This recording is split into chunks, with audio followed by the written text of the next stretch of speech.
Ask an agent, I'll go on you. We spoke about this and it's been proven. Oh, God. It's been proven. I'm not arguing that. I'm just arguing you. Can we get on with this? Oh, yeah, what was my first? What did I say? Me? Auntie Bench. What? Look at me start the show. Are you right? I'm scared as well. I don't think you're scared. That's not it at all. How dare you imply that I think that you're intimidated by me? What? What I think it is that you're being rude, that you won't get me stuff. Okay, so I want us to do an auntie-vention. I think. Oh no. I think it's needed. There's beef everywhere, and we'll get into the beef. But also, I saw on Shade Borough, Big Tobz. He's beefing with a girl. Can't remember her name. She's from Badders, UK. Let's just call her Miss Badders. And Miss Badders has actually smashed his car window. Why? Because apparently what he is saying, she is saying, is he sold her down the river. He's saying it weren't really, like, you weren't my girlfriend. Mm-hmm. Yes, we did things, but you were doing too much. Mm-hmm. So how do we, what would we advise our niece? If she is literally like, look, I feel like this was going somewhere. The dude is going about his business. He hasn't claimed you. You're not boyfriend and girlfriend, but you feel that he's done a wrong-uns and now you smashed his car. He's saying, I'm going to take it on the chin, but leave me alone. What would we advise her? Leave him alone. Leave him alone. What would we advise our nephew in this? Should he press charges? What I will advise my nephew is this. Stop doing boyfriend movements. If you don't want to be with somebody, stop acting like that's your girl. Don't do, oh, we're going to have dinner. Oh, we're going to go cinema. Oh, we're going to snuggle. Don't do that. When you do the boyfriend experience, the girlfriend in the experience gets confused. Don't do it. If you just want to bang, then just bang. That's it. But some they literally were just banging. It does. But if you're just banging and the girl catches feelings and then somehow she's taking it to... That's on them. On the girl. You see, like when you do the boyfriend experience, that's on you. Because you're doing too fucking much. He's saying she's doing too much. Bruv, you did too much. Well, we don't actually know what he did. He did the boyfriend experience. By the sounds of it. All we have is she said he did too much and then she smashed his car. So it might allude to that. But also, if I was like going to be biased and say, look, nephew, what kind of girls are you dealing out there? You're a person in the public eye. People are going to be attracted to you for whatever reason. You have to be more discerning about who you pick as well. Because they might have had an agreement. They might have had an understanding. And she might have caught feelings. And he might have been like, but I told you what it was from the start, whatever the case is. And maybe he checked in. But I think there's as men always say to women, you've got to pick better. Pick better. Discernment. Discernment is the word. Just pick better because it's not that deep. You're an attractive guy. There are a million girls out there that probably want to date you. Just be discerning. How old is he? I think he's probably in his 30s now. He's in his 30s. I mean, and the thing is, I think there's nothing wrong with, what's your intention as well? Are you out here looking for a woman, for a wifey? We don't know that. If he's looking for a wifey, if you're looking for a girlfriend, if you're looking for a wifey, if you're looking to settle down, then the boyfriend experience does come part of it. So what did you do? I really want to know more from both of them. What the hell happened? Because I'm inclined to believe the girl because I'm a woman and I know how men can be fuckery, but there are also situations where the man could just be like, listen, it is what it is. Excuse me, I said what I said. I'm not actually inclined to believe her because she's from Badders. No. I would think that if you're going to pick a girl that was in Badders, surely you would expect some drama a little bit of that to come from the girl. It was really like that. It's not like she works in a bank. Like she was on Badders season 1 fighting. Okay. So surely if you're going to deal with a girl that was out here fighting, you should expect that at some point she may take that aggression out on you. I would think if this was my nephew, that's what I would say. Yeah. I would be saying absolutely use your discernment. Yeah. Not every hole is a goal. Like actually, protect your willy as well. Like what are you doing out here? Especially when you get to your 30s. What are you doing? And it's just like, oh, seriously. Yeah, like grow up. Yeah. Everybody in this situation. Yeah. And also, this also could be us being drawn into a bubble of attention. That both of them orchestrated this and we're the fools that are responding. There is that, because nothing is real out here on the internet. So you're dealing with the baddie badders. People are in these situations all the time. They are. For the wider community, for you you're in the public eye also. I think discernment is the word. Yes. Use your noggin. Like, come on. You're in the public eye. Unless you love this attention. Hopefully he doesn't go anywhere further than this. I mean, he's not been known for this type of shit. Yeah. Like, I was actually a little bit surprised. Like, bro, you're a good-looking dude, but you've actually seemed to have kept yourself out of this kind of boyfriend-girlfriend madness. Yeah, it's not. So especially when they're being quiet, maybe you're feeling like what I also say need attention. is that women, when a guy is telling you that they don't want a relationship, please listen to them. Yes. Believe them. Don't do that. I'm Florence Nightingale or Mary Seacole. I can heal him and make him better. You can't. Yeah? Just listen to them, because you're going to waste years of your life. And also, men, move on. stop lying, because there's certain men out there, like, you definitely know you want to say that. I mean, definitely. You know you're out there trying people, because we have been encouraged by by brother Marvin Harrison. Yeah, that's what I was thinking. I thought you were going to say Dr. I almost said Dr. Brother Marvin Harrison. He's not a doctor, I don't want to give extra titles. I was going to say, the dating thing in the UK isn't the same kind of thing. And actually, someone corrected us in the chat from America, said it's not like that in America, that's just TV.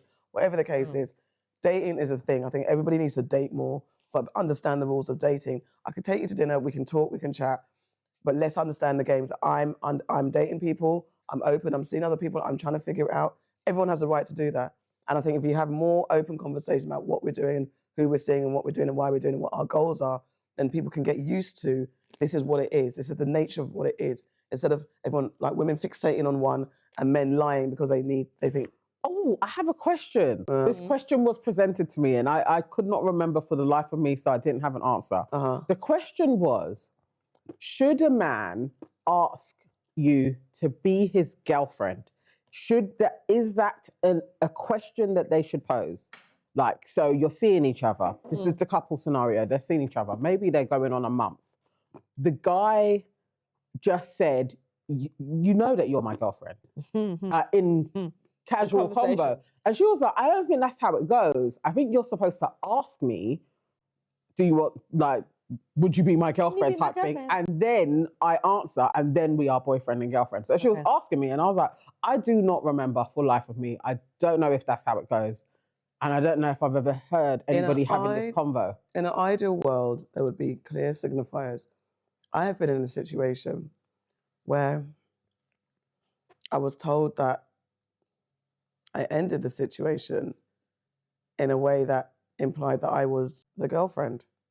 We hadn't had a conversation. So you didn't know? No, we were still getting to know each other. And based on certain questions I'd asked, like, how are we doing, what we doing, where we going and stuff like that, there was actually an answer. It was like, well, I've got stuff to work on. I've got to work on myself. I've got to sort things out for myself. So then I was like, okay, so we're still not there. Right. And I was being very cautious because I very much like this person a huge amount. But also had my kind of reservations, like, okay, I'm not sure. There's some things I'm not sure about. So we were both moving at a nice, steady pace. But when there was something happened, I was like, I don't like that, and it doesn't make me feel safe. And so I said, let's nip it in the bud. Their response was, you ended it. You finished with me. And I'm like, I didn't know we had anything to finish because we were still in the conversation stages.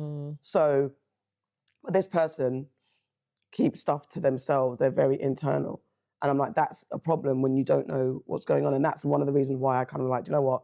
I don't feel comfortable because I don't know where I stand with this person. And the more I'm catching feelings, I have let someone take the piss, just treat me like shit for way too long in my life. And so when I spot those flags, I'm like, nah, let me protect myself.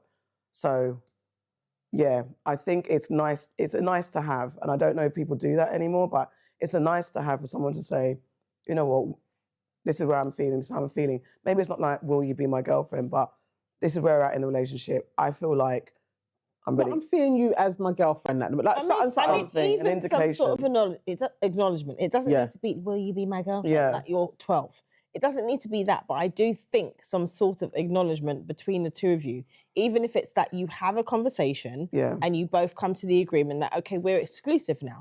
I'm dating you, you're dating me, we're not dating anybody else. Even if it's that conversation, I think it's important to have it Because when you don't have that conversation, the other person can turn around and say, well, I was transparent and I never said to you that we were exclusive. Yeah. So I think it's important to go through the process of, acknowledgement. And at some point, there is the boyfriend and girlfriend thing comes in. I just don't know if there's a question. Like, I don't feel like the guy says, be my girlfriend. I don't think it's that. It's not necessarily that. I just think it's that, as I said, I think it's a conversation of, what are we doing? Okay, we're dating each other. I'm not dating anybody else. Yeah. Are you dating anybody else? You're not dating anybody else. Okay, so then we are exclusive. Then when do you get the boyfriend and girlfriend type? But I think as a grown-up, that's what it is. If you say you're exclusively dating each other, then you're boyfriend and girlfriend. Your boyfriend and girlfriend. So, okay. You obviously get into a vibe and a rhythm and you start to understand like, oh, and this is where the person that I let waste my life for 13 years, we got into a rhythm, boyfriend experience. To me, my version of boyfriend experience, his version was different, I guess. But so I'm thinking, we're in this rhythm. This feels good. This feels comfortable. This feels nice. And then I popped up, and then this went on for more than a month or 3 months. This went on, and I'm just like, we're in this. We're doing this regular, all this stuff. And then I'm like, what's happening? Where are we going? Then that's when men get vexed. And I know this would be a man thing. I don't know any women that get vexed about that question, unless they are doing shenanigans. But generally, men tend to recoil at that question because usually they've either said, and this is what this guy did to me, he was like, I don't want a relationship. I don't want to settle down. So I'm like, cool, I'm on that wave. I get it. We're just chilling. But then the chilling turns into routine. The chilling turns into more than a month, more than 3 months. And we're just doing this thing. And I'm happy. And I'm just like, this is really nice. We're talking. We're going to cinema once in a while. We're chilling. We're building. We're talking. All that stuff. And then when I asked that, because I'm like getting confused and I'm starting to catch feelings, so let me do a little signal. Hey, what's happening? Because we're doing this. When you said this, then you get vexed and then you want to end it. But then we kept going back and forth. And that was just a waste of time. That is the part where men need to be a bit more upfront and not do the boyfriend experience and not get vexed when a woman asks where it's going, because people but also women need to listen. Absolutely. And I think... Because if he said it and he's demonstrated at the point of where are we going to the, I've told you what it is. Yeah, of course. There has to be I have to remove myself. Like I have said before, so I've been in an experience, maybe more than once, where I've been seeing a guy and we're having the full boyfriend-girlfriend experience and we're doing all of the things. We have, as you said, we have a routine. You come to see me at a certain time. We do things together. We go out to eat. We go on dates. We're proper dating, right? And when I ask you what's going on, you tell me, we're just chilling. We're not, it's nothing. We're just chilling. So at that point, I say to you, okay, cool. You know what? I am starting to feel things that you are not feeling. So let me back away from you because I feel like we're not on the same page. We can be friends, or maybe we don't even need to chat really because we're not on the same page. Let's just end things now. Yes. Don't then come to me afterwards and say, I don't want to let you go. Don't do that because that's confusing then. Because if you come to me and act like I'm so important to you that you don't want to lose me, then that is going to make me feel like, okay, well, we're doing this thing. I've had that too with I've just got to hang in there. I've just got to hang in there. But I've just got to hang in there because sooner or later he's going to see my value. When you've already given the experience, what would click where they're like, actually now it's time? Usually that is I've run out of all my options and you were the one that stuck around the longest. And then there'll be girls that were there for 16 years. Definitely. And when the person's like, there's nobody else, actually, this one's a good one. All of a sudden, this one's a good one. Come on now. Yeah. I mean, and that also comes when they talk to you. Sorry, I was just going to say, when they tell you how they feel, listen to them. Because I do also know that guys, when they meet someone who they think is worthy of settling down with, they settle down with them. And that could be 5 minutes, that could be 2 minutes, that could be 10 minutes, whatever the hell and that's why they do it. And that's the, I forgot what I was going to say, that's the part when, sometimes it comes with experience. I know the allowance of this person that wasted my life for 13 years was inexperience.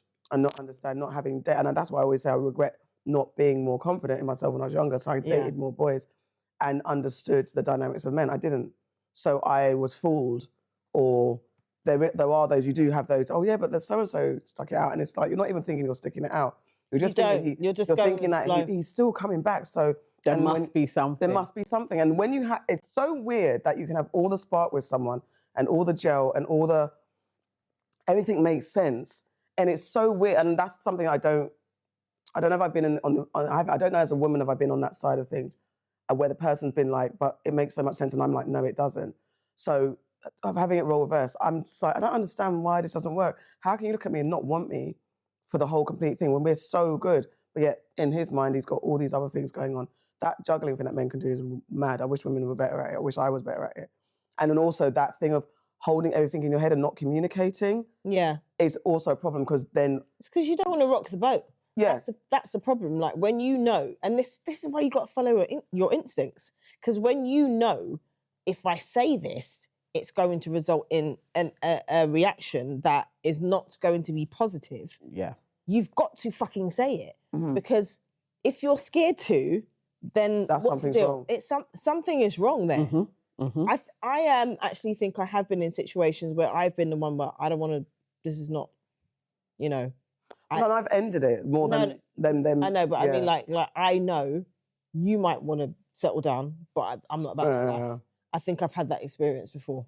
I think mine's been earlier, like, yeah, and this is not the one, so it hasn't really gone further than, so if you for it or not. It's more like when you're in such the rhythm and such the moment. But they have a thing. I think lots of, I feel like women can do it as well. No, I'm not saying they can't, but it feels like a bigger story for men. Like I feel like that's a situation that I find more women in when it comes to men. I know women can do it. Women can do anything that men do. I think men won't say. Well, fair enough. There's also like that. ego-based. They're not going to say. There's also that. But there's definitely a lot of guys that are just hanging on to a woman's coattails. Yeah. Like they're just there in a rhythm with the girl. And when the right guy comes along, she's going to be gone. No, I think that scenario is fair. But as long as men are the pickers, I think the dynamic will always be shifted. Whether it's even if it's 51 to 49, the ratio. Yeah. I think it's always going to be that because men are the pickers. Until there's a balance in women can take the lead and chirps and make that decision. Until we change that dynamic in society,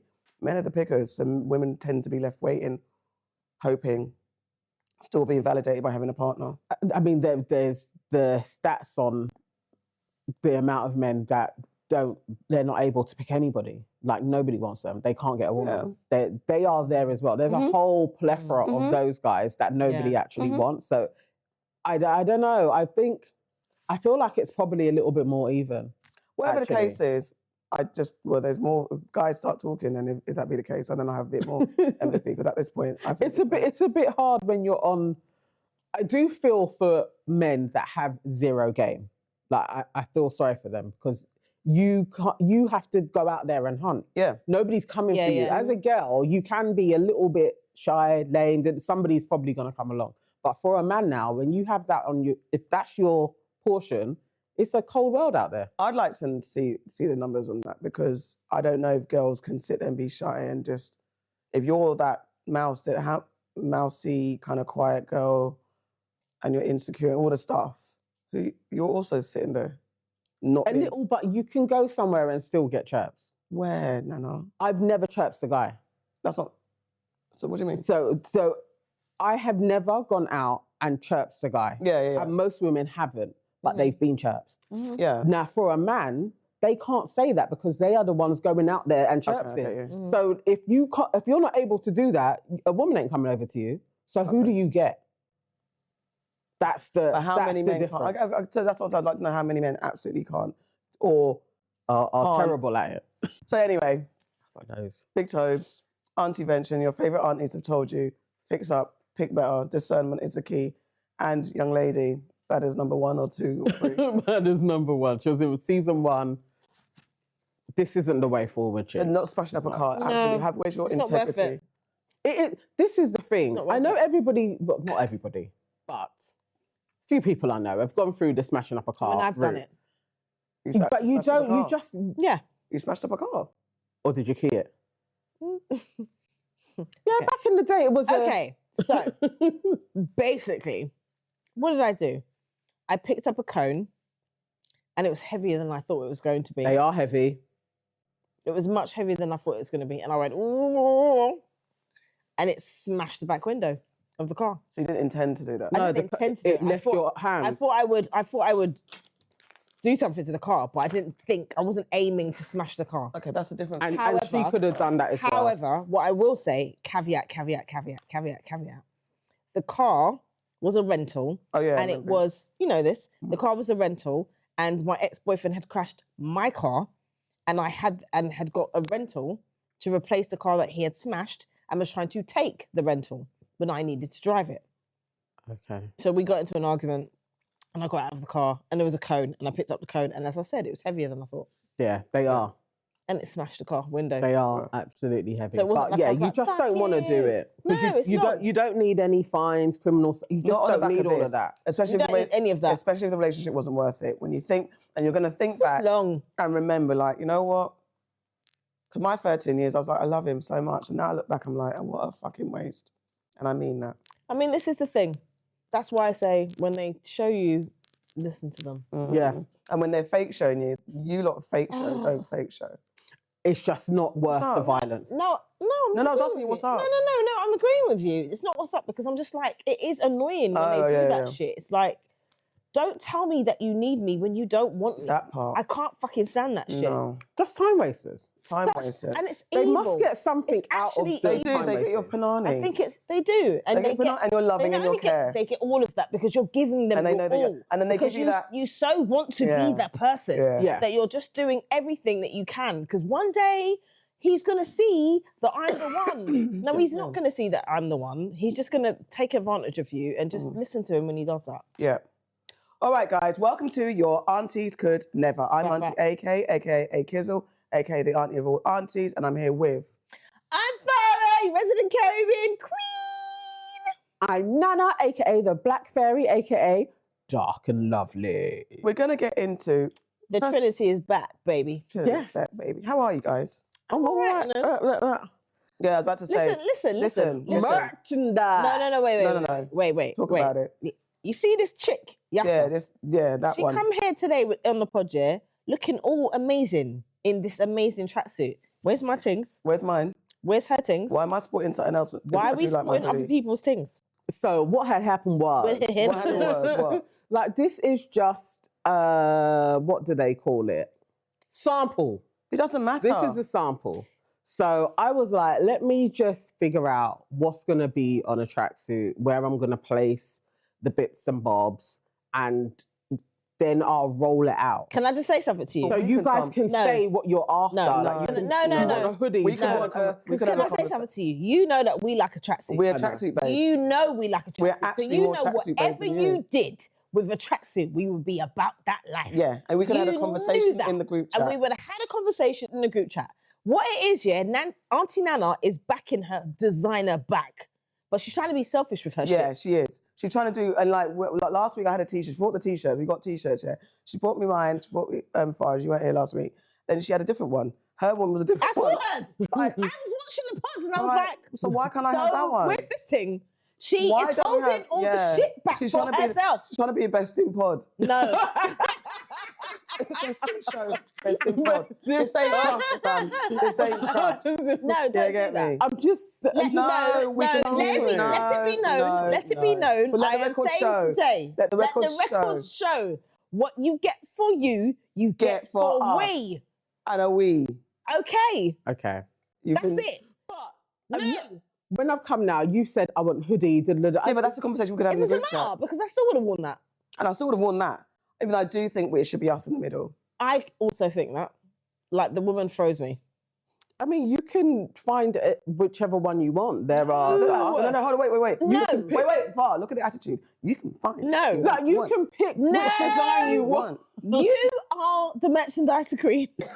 And we are saying to you, Do it. the picture in the middle just needs to be us. Oh, you Yeah. don't like our... No. This is our avatar. No. Ooh, what avatar? Her Who is name, that? her name is Linda. No. Her name doesn't See what I'm even saying? go. The whole conversation. Her name doesn't Why even is she called go. Linda? I love a black is she Linda. called Why? I have 4 black Lindas and they are like the most loveliest Yeah, but you people. can't. That's you. Yeah. Linda This is isn't. this is our No. avatar. No, it's not. No. Marketing people, you No. understand. No. No. Black Linda is No. the avatar. No. No. No. Yeah. No. It needs to Black be Linda. us or it needs to be nothing. Yeah. No, it's Black Linda. No. Linda's not in Entourage. Linda's an ostracized. Guys, what do you guys think? We're not calling anyone No, Linda. it's Does not Linda even make sense in the Linda Aunties? doesn't even go. Linda doesn't make sense. Linda. It does not You know, go. there's people watching called Linda, and they're like, No. That's I our love brand. our Entourage I love Lindas, but we're talking about but not that. Linda on our brand story. why? No, I think she is a slight enemy. Slightly in progress. She's in the garden. Black Linda. I love you She- guys. She's in the garden this week. Of Give a whole fucking story, a backstory about Linda. course she does. Where's she She's from? fucking fairy. Where's she from? From My Linda particularly, I would say she's a London Linda. Okay. So she's just any generic Linda. No, she's from What does London. Linda mean? She is a creative. She works for an ad agency. No. She loves watching us. No. She watches us weekly. She No. also joins in with news and nonsense as well. She is a member. She is an advocate for us. She shares all of our stuff. That you is know who Linda. that? You know who that is? Who? That's Yvonne. And that's what I'm saying. That is Yvonne. Yvonne is 50. I don't give a damn. Different avatar. Okay. I do have an Yvonne as well. We need an Yvonne. Yes. I don't need a Linda. That does. But you know what? It's We not a have a Linda. It's not a, we have Linda. But Linda's not Linda in. not as our brand story. Not as our brand. No. It is. No. Linda is You're our brand outvoted. story. You're outvoted. It's All not. right, I'll tell you what it's you do. just a I'll fact. tell you what you do. Get us a tracksuit and we'll decide. You pick which one you want. You want pick your that. design. Why do you want this one if you don't want Linda? Stop calling her Linda. You can call her something else. No. What would you like, Marge? Marge. Anyway, moving on.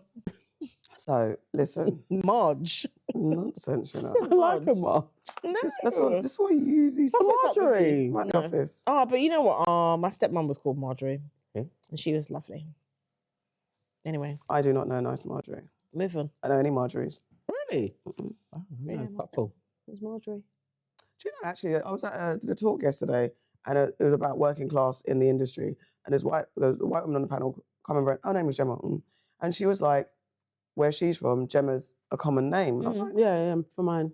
There's two Gemmas in my family. as in working class name. And I said, I actually know an upper class Gemma. When I was in uni, Really? super upper class, called Gemma. So I never knew it was a white working class name.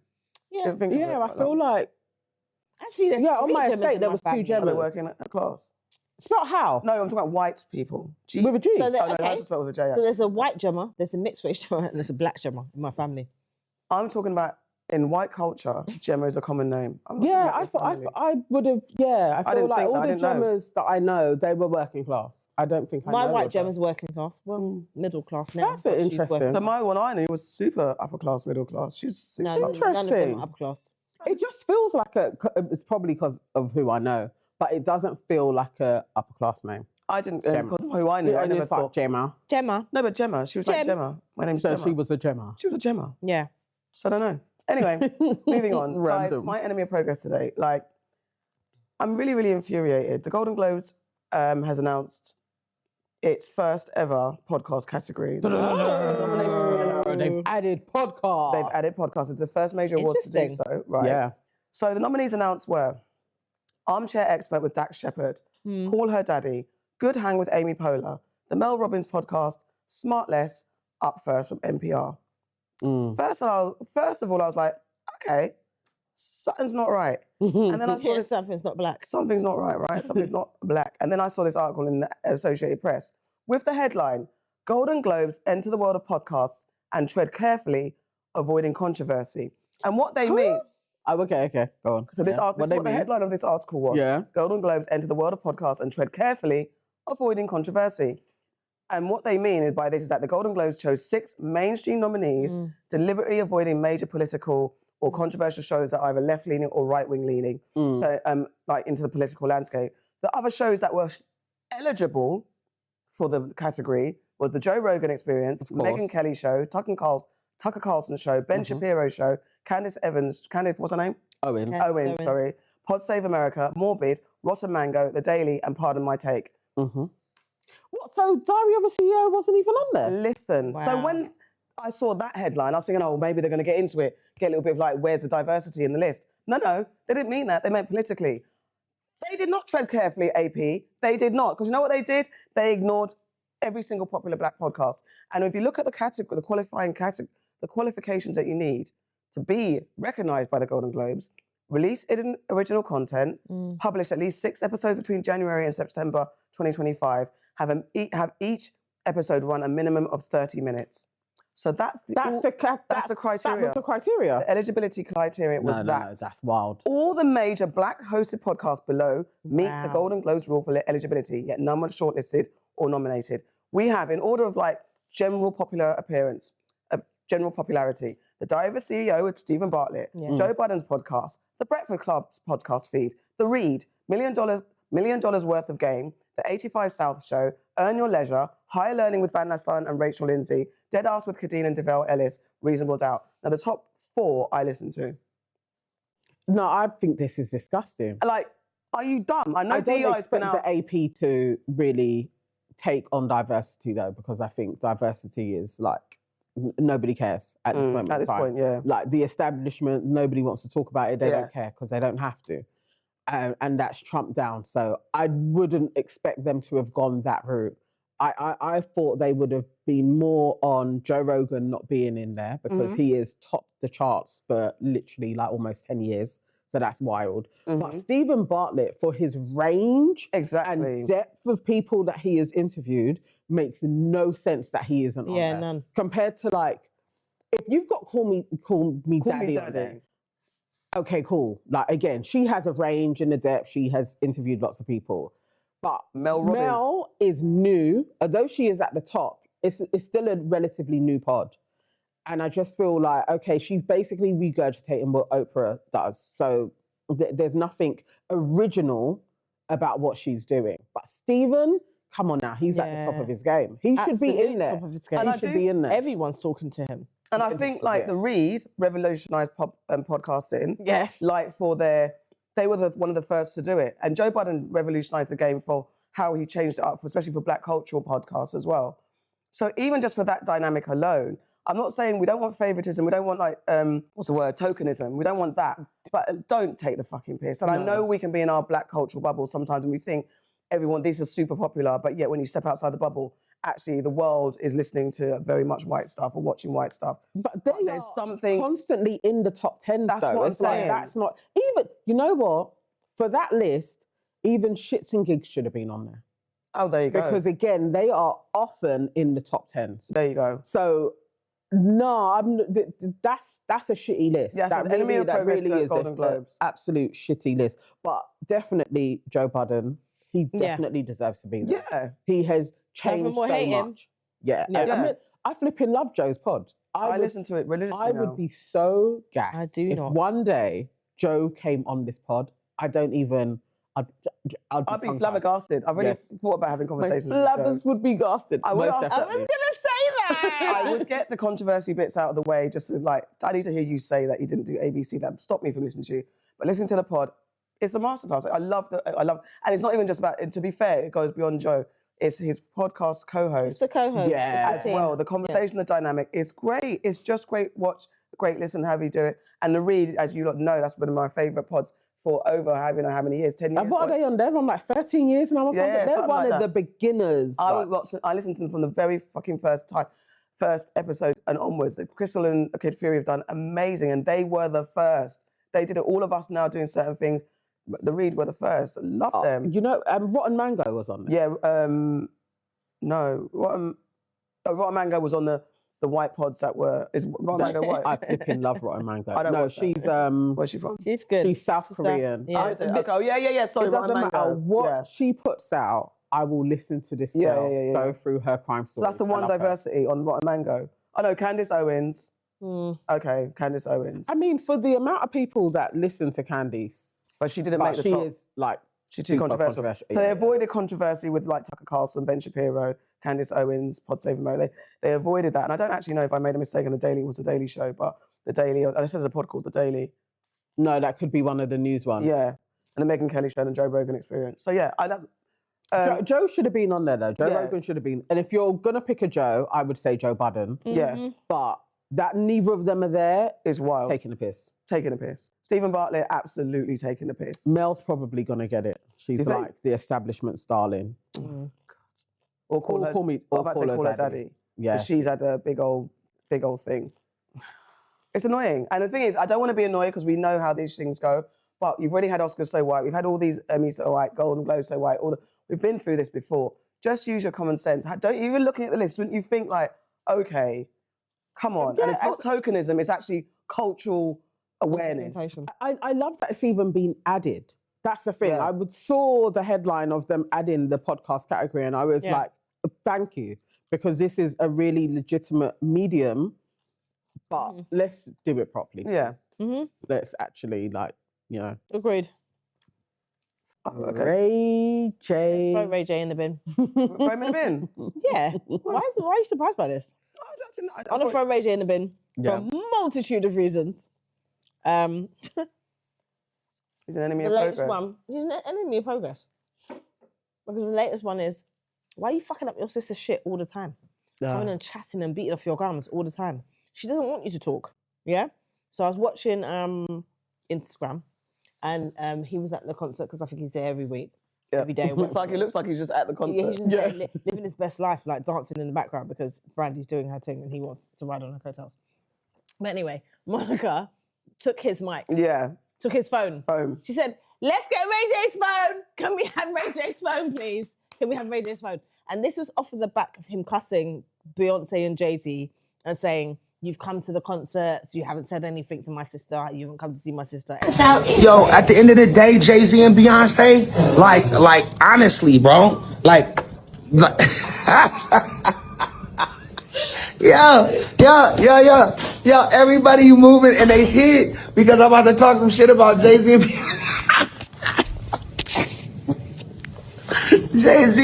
Beyonce. Everybody ran into the other room. They like, Ray J crashed it out. No, I'm just saying, like, niggas need to pull up, like, when they come to the show, come say what's up to Brandy too, Jay-Z and Beyonce. That's it, like, because, like, we big fans. We got our family in there, our cousins, and we know y'all there, and we love y'all, and we look up to y'all. For y'all to come to every one of Brandy and Monica's shows and never say what's up to B, and take all the pictures and all. I mean, it just, I don't like it. And I love you, Jay, and I love you, B. Please, like, you guys are the biggest 2 stars in the world. So we know you there. Just, y'all walk by Brandy room, just pull up, say what's up, B, have a good show. I mean, she don't care. She never told me about this, and I am crashing out on this one. This is crazy. But as a brother and a fan of Jay-Z and Beyonce, like we want to take some pictures with y'all too, and we want to say hi, and we want to be inspired by the inspirational words that you guys are going to give us. Jay-Z and Beyonce, please, and I know Brandy and Ryan are going to hate this, but please pull up and say what's up to B. And if y'all there, this y'all 6th or 7th time being at the Brandy Monica tour, or the Monica Brandy tour. Y'all ain't said what's up to B at all. I just. Now, the reason why I'm putting him in the bin is for a few reasons. Number one, because he's Ray J. And he's doing the most at the moment on his own platform with his girlfriend and all of that shit that's going on. But then number two, your sister's doing her thing. Why must you always come and fuck up her shit or like put your name in stuff that isn't warranted?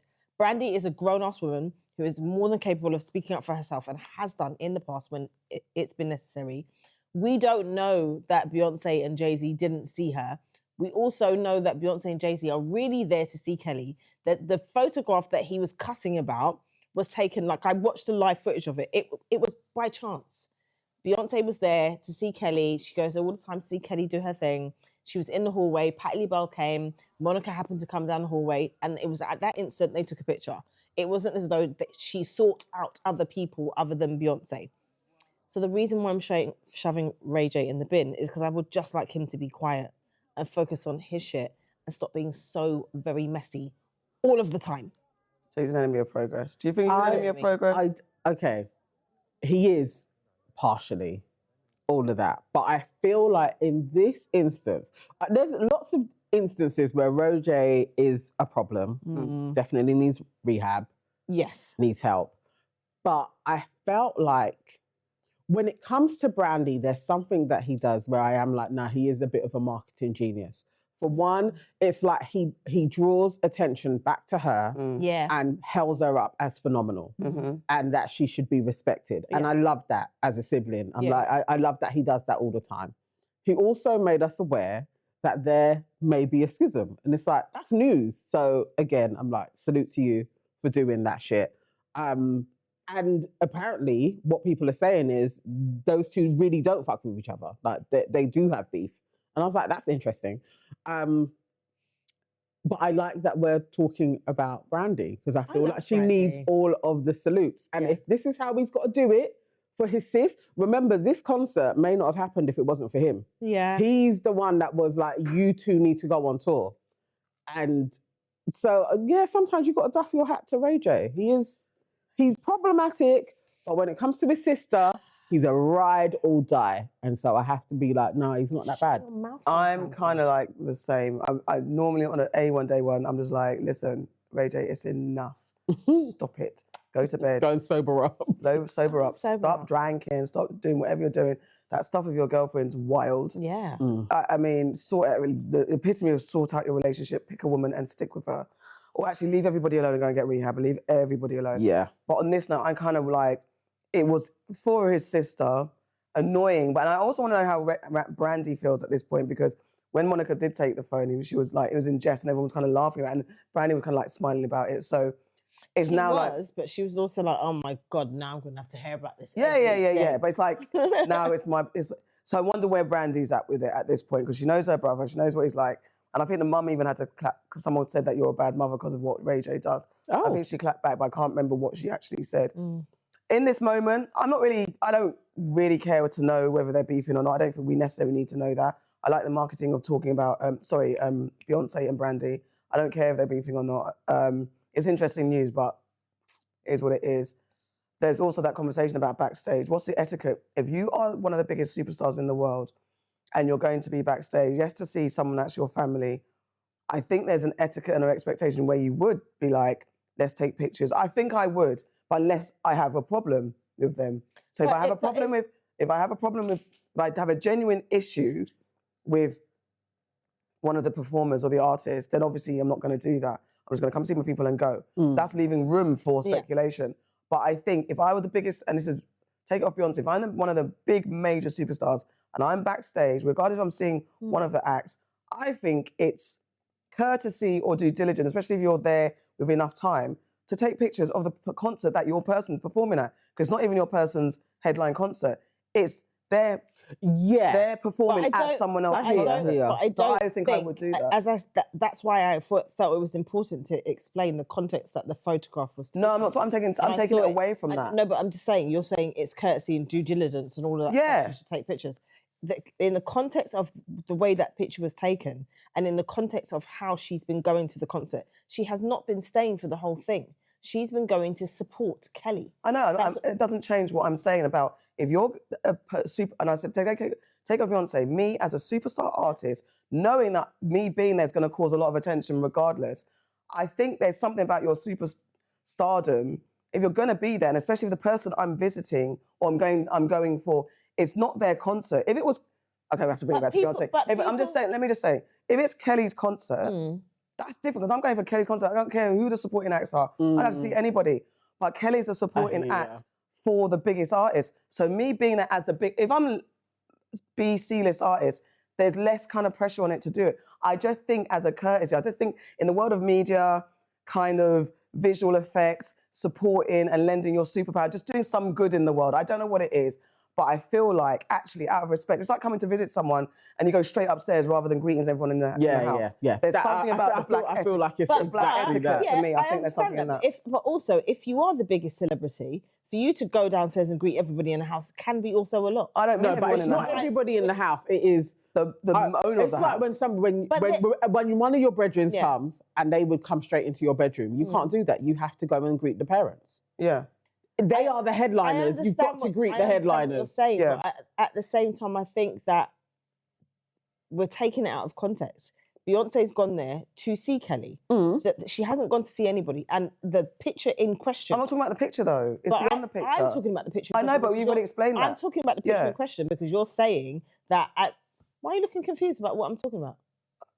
You're like that. I'm confused. But let me finish talking. Okay. I'm talking about the picture in question because the issue is he is saying that you came and you did this with these people. The issue is we're talking about what Ray J has said in response to what happened on that night. And I'm expanding the conversation. That's what I mean. I'm expanding the conversation outside of that particular picture. And I still think the picture matters, whether it's context or not. You got caught in the back and then you have this picture. So what was she supposed to do at that point? Say, sorry, no, I'm not going to... Sorry, Miss Patti LaBelle. No. I'm very sorry, Miss Patti Not at all. I'm not going to take a picture Not with you. at all. I'm going to wait now to see where Brandy is. Not at all. And Brandy never appeared at any point in time during that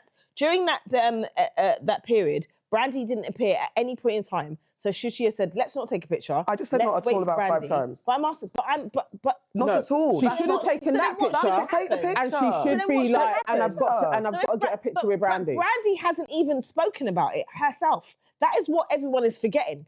Brandy has not mentioned it, not one time herself. We don't know where Brandy was during that period of time. If Brandy's not there, how can you take a picture with somebody? Because you're keeping it specific to that. But Brandy isn't there. You're keeping it specific. Comes out and says, I don't want to. But that's I my have point. Never wanted to take a picture But that's my with Beyonce. point. But that's my point. No, I would say, generally, as siblings though, let's say if they are in he ain't saying nothing about Brandy without Brandy being like, let's okay. say that they are in beef here. I don't know the ins and outs of Brandy and Beyonce's relationship. But let's say that they don't get along. Yeah. Yeah? So what? Brandy must wait, or she should come and take a picture with Beyonce if she doesn't like her. No, I already said... Beyonce should take a picture with Brandy if they don't like her. So if they don't like each other, what are they faking the funk for? I just said that at the top. What are they faking the funk for? I said that at the top of my conversation. Unless they truly, genuinely don't like each other. And we don't know that. I know. We're expanding the conversation. So in expansion of the conversation, if they don't like each other, what are they taking a picture with? And I already said that that's not necessary to take a picture. So then what's the due diligence there? So you're missing what I'm saying. My generalization is and I've already said, caveated, if they're beefing, no, don't take the picture. Okay. The scenario where she's in the back and she sees Patti, no, you don't say, no, I'm not taking the picture because where's Brandy? Of course you take the picture. That scenario is fine. If you don't like Brandy, that scenario is fine. I'm saying, generalized terms, if there's no problem, you're going to a concert that your brethren is supporting act. Yeah. As a respect of coming into the house of the person whose concert it is, as a superstar that's got cachet, seek them out. Where are they at? And it could be that, you know what, we can't find them, they're busy, they're doing their routine, that they don't see people, whatever the case is. But on a general tip, I would seek out Brandy and Monica. But if they don't get on what you meant to do. I've just said that if you don't... I understand that. So why are we going back to it? Because you're going back to that. You're saying, what you are saying is, if there's no problem, she should have done this. Yes. And I am saying, but what if there is a problem? We already discussed that. Because Ray J is saying there isn't a problem. Ray J is saying you are snubbing my sister. Who believes so we can Ray J? only presume that there ain't a problem because he's come out and said it. Ray J chats shit every fucking day. He doesn't always. This is the thing. Ray J chats shit every day. Beyonce isn't always right. And she also can be an arsehole. And I absolutely agree with that. So she may be an arsehole on this. I'm not sitting there trying to act like Beyonce's never in a wrong. It is courtesy. What I am saying can we agree is that Ray J chats shit every day. But it is courtesy if you are going to somebody else's concert that you would just say hello to them. That is courtesy. If they're around, obviously. No, you should seek them out because it's not Kelly's concert. Yeah. She is just a sideline on this and there are 2 headliners. Yeah. You should, as the superstar, be like, I'm going but you know she didn't seek out Monica either. No, we know that. No, but she should. Not that picture. The point is, she should. You're going into their house. She's been there every day of the concert. That makes it worse. That makes it worse. Wait a second. No, wait a second. What I'm trying to say. She's been there every day. We actually don't know if she sought out Brandy because Brandy has not spoken on it. Brandy has not spoken on it. Monica equally has not spoken on it other than when she took Ray J's phone the other day, right? They have not mentioned this thing. Beyonce has been at the concerts. So for all we know, she could have said something. I know. So how do we know? We don't. We're relying on Ray J. But that's not We're relying on this dude. But I'm not relying on Ray J. I'm not relying on Ray J. I'm talking about etiquette. General, and I've just said it multiple times in etiquette. But, okay, so we do not know if they have spoken prior to the picture. No, we don't. Right? So we don't know that. No. That's my point. Ray J is saying what he's saying. But you're still stuck on Ray J, because Ray J is my enemy, so I'm going to be stuck on Ray J. No, but Ray J is my enemy, so I'm going to be stuck on Ray J because my focus is about what Ray J has said in this scenario. Ray J has said in relation to this picture that was taken with Patti LaBelle, Monica, and Beyonce Solange. He is talking about that incident there.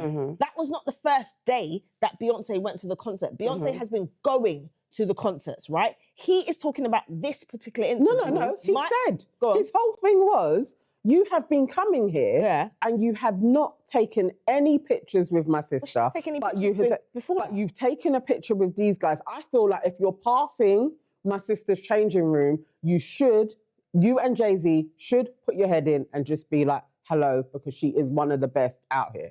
And I don't think there's anything wrong with that. Yes, you should. Especially the amount of times that you've been going. She hasn't taken pictures any other day because before that, there are no pictures. This is my point. Before the picture with Patti LaBelle, there are no pictures. Yeah, that's what. But that's what we're saying is so. If she's not taking pictures in general, how do we know she's gonna say anything to Brandy? We don't know. Okay, so my general thing to take it off what we don't know, because this is just a generalization because we don't know the ins and outs.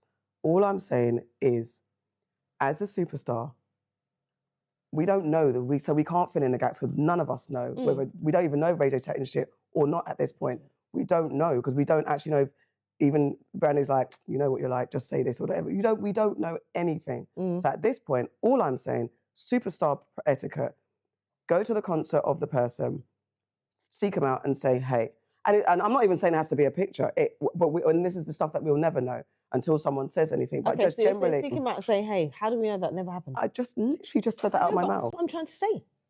How do we know that didn't happen? I know, I just literally said that out of my mouth. I literally just said, we will never know the ins and outs until someone says something. Yeah. So in general, just conversational-wise that we're having a conversation, as a superstar, go to the headliner's concert, even though my brethren's supporting, I'm going to seek them out. I might say, let me take a picture because we know what that will do on socials. It'll be amazing. So let's take the picture.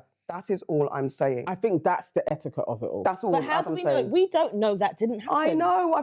But we do know because we don't have a picture. Then? So what's the argument? There is no argument. It's a conversation. Because we don't have a picture, it hasn't happened.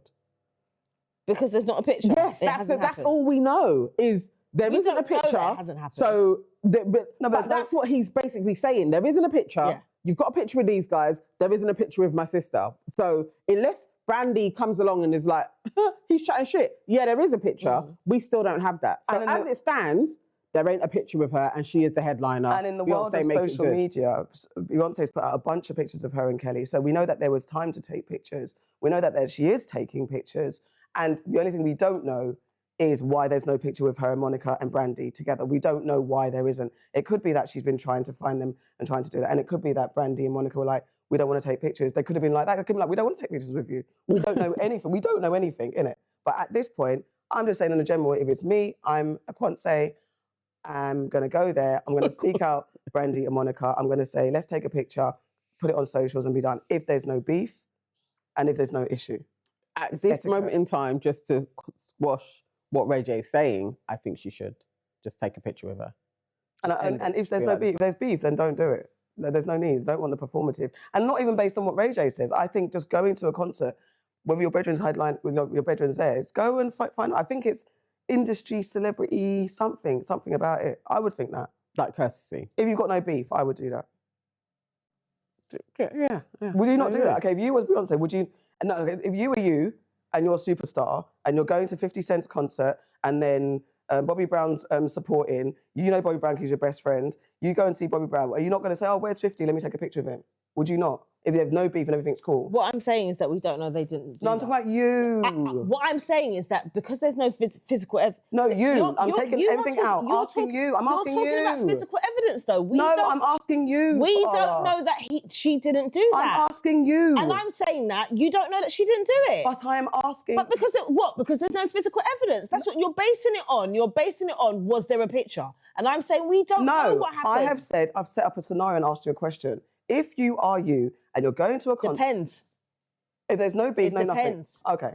What does it depend on? It depends on the timing. If I've gone there specifically to see Kelly or whoever the fuck it is at a certain period of time, and I'm not staying for the whole fucking 3 hours of the thing, and I'm just going to see that person, and then I'm busting out, I might not have time to see them because they may be on the stage when I'm leaving. Okay. I mean, that's fair. I personally would.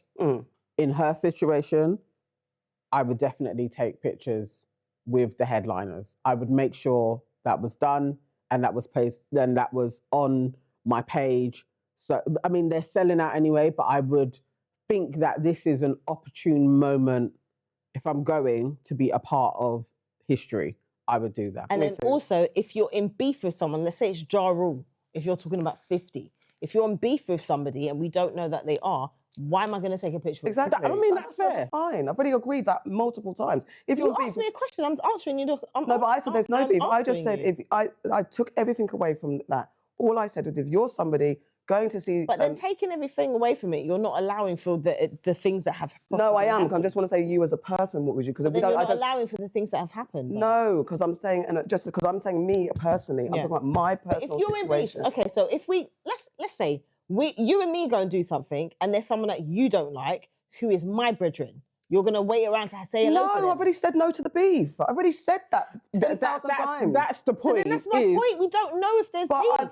Okay, then we can't do scenarios ever then. Because I'm not saying we can't do scenarios because you're not ever, answering the but question. one of the scenarios is that they've got beef this whole thing. I'm saying as a person, because what I'm trying to get to the core of and understand, because I know you're talking in the people that we're using. I'm just talking about you as a person. On a person. You as a person. I'm talking about personally. You as a person, right? Me and you are doing a performance somewhere, like say we're in O2 or something like that. Me as a person. You don't get on with one of my brethren. I've already said the beef thing, I'm not going to take a picture of them, but we've already done that. Okay. We've already done that. I'm not doing... So then if you don't have no beef, then that's different, because if you don't have no beef, but they could have beef, that's my thing. Oh my God, we've already discussed this though. I'm just saying, if you are someone with no beef, no nothing...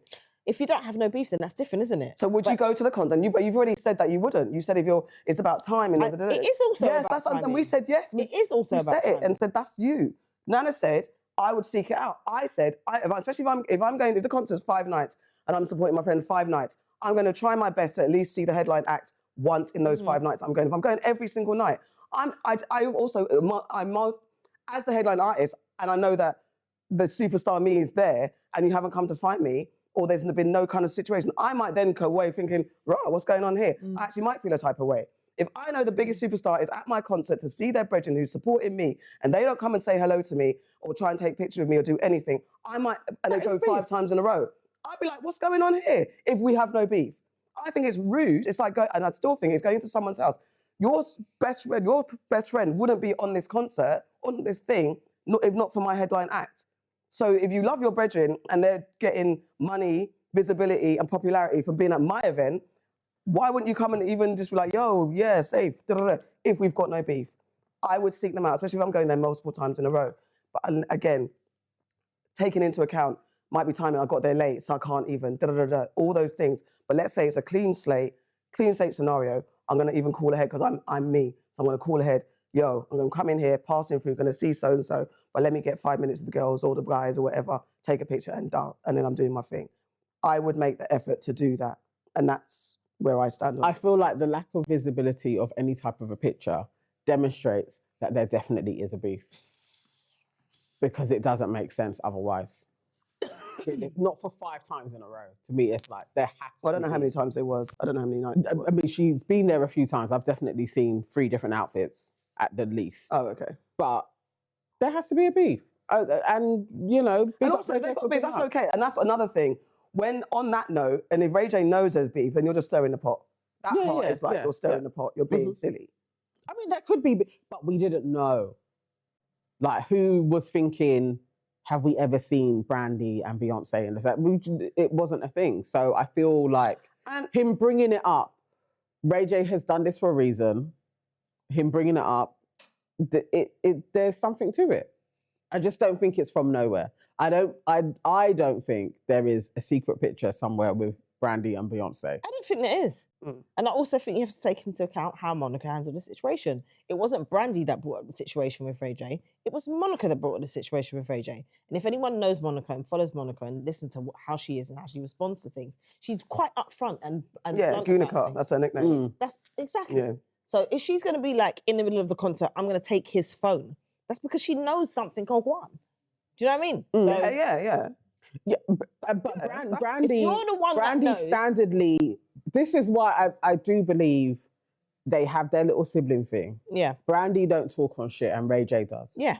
And Brandy sometimes knows her brother. that's the dynamic. You can set your brother to do something, and I don't think it takes much. Yeah, but I don't think Ray it J takes to much. do I don't shit. think it's absolutely. I don't think it takes much for Ray J to say things, whether or not Brandy actually wants him to or not. I just Yeah, think- no, I he's just a think- loose and cannon. that's why he's my enemy, because I think that he just chats shit most of the time. Yeah, in this instance, Mr. Ray J, Because I don't think you're chatting shit. the way that Monica dealt with that scenario, I am of the opinion that she's not going to do that unless he's chatting I shit. thought she did it in Bants though, because everyone was there. It was a I bit think of bants, but I also think that it's like, here he goes again. Yeah, I think it's that. I think it's Yeah. here he Have the goes- prosecco, please. here he goes again talking, so I'm going to say something. in this Yeah, because it's scenario. like the elephant in the room, innit? Exactly. Sorry. And that's very much how Monica... And I deals thought with that's quite fun. I thought it was a bit funny. Like, there we go. Anyway, next. Okay, all right, so next story. We're back here again, ladies. Where are we Azalea Banks. Oh, God. Oh, really? Azalea From Ray is... J to Azalea. Yeah, Yeah. we're going to problematic to problematica. She's out here stirring up the Black American pot against Africans. So for some reason, she's taken umbrage against Afrobeats, Nigerians, the conversation of culture. I don't want to listen to somebody singing pidgin. I would rather listen to someone singing patois. Agreed. Afrobeats feels very soulless to me and kind of like a grift, like, oh, let's run it up, Africa to the world. Like it feels like K-pop to me.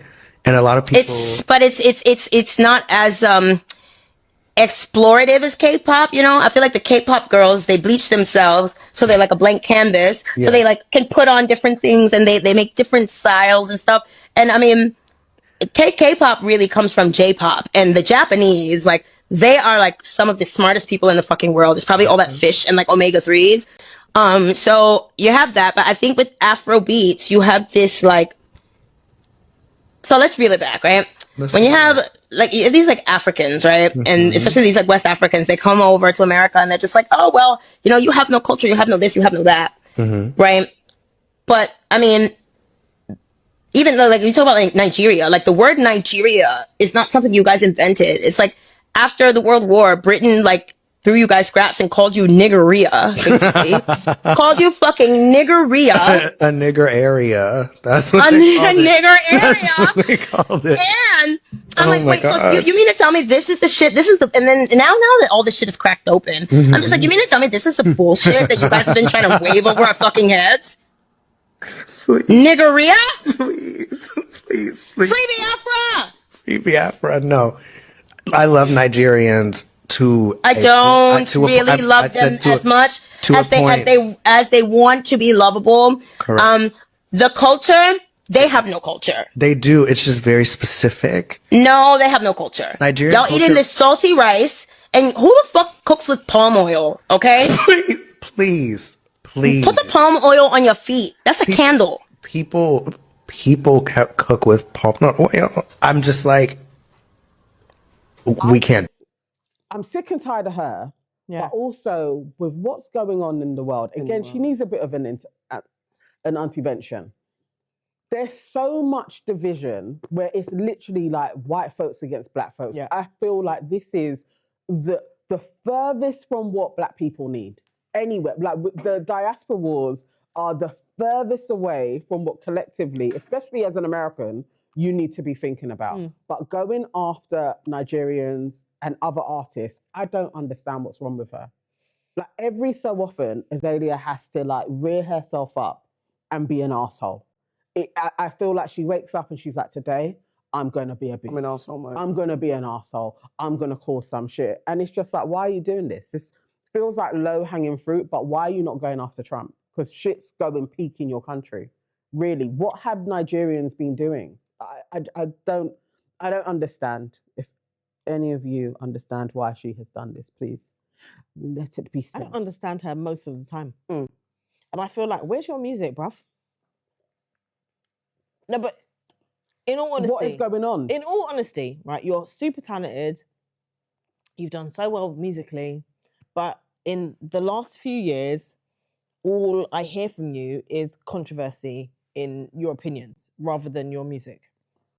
And is that how you're earning your money? Maybe that's how she's earning her money. Do you think it's like through the controversy? Like what? How? Maybe that's how she's earning her money. Maybe she gets paid. I feel like... I mean, I don't... We've long had her on the... You're not right in the head list, and I don't know. It's never necessarily truly super been verified what's wrong with her. And she does just call controversy. She's that figure in it. She's that controversial figure, pops up and chat shit. I just think it's like, I didn't even really want to add it to the doc because it's just attention that she craves. And I've been a defender of Azealia. I've liked her madness. So I kind of like, oh, this is pinch of salt nonsense, because if you listen to watch the whole clip, she then starts bigging up T-Well Savage. And thankfully, because I was going to cuss the presenter a little bit, I thought he was siding with her. The presenter pushed back on her points quite a lot. He goes, I like Nigerians. But some of the things she said, he goes, yeah. But then he had counterpoints. I was like, I appreciate it. I can't remember what the podcast called. Yes. It's called The Cheapy 2 Cents. Yeah. Podcast. So he was pushing against what he's saying. He was like, girl, like, stop. But then also the bigger picture is actually platforming people like this. And it kind of ties into another enemy with Nick Fuentes on Piers Morgan. Jews are running society. Women need to shut the fuck up. Blacks need to be imprisoned for the most part. Would you like to clarify what you meant there? That's all true. That's 100% true. Everything I said in that clip is true. Including that blacks need to be imprisoned for the most part. Yeah. Yes. You just said blacks need to be imprisoned for the most part. You didn't clarify that you were talking about black murderers. Right. No, you're right. That's a good addition to that. That's a great point. Do you think it's funny or? I do. I think it's hilarious. And people vote with their feet. People would rather pay a much higher property tax. Most mass shootings. What's with the interruptions? I'm sorry. Piers Morgan. Thank you. It's platforming people that talk shit or stoke controversy for attention, and I think as podders, as pundits, it's all part of the noise of likes, attention. You know, you get the money, you get the likes, you get the numbers up.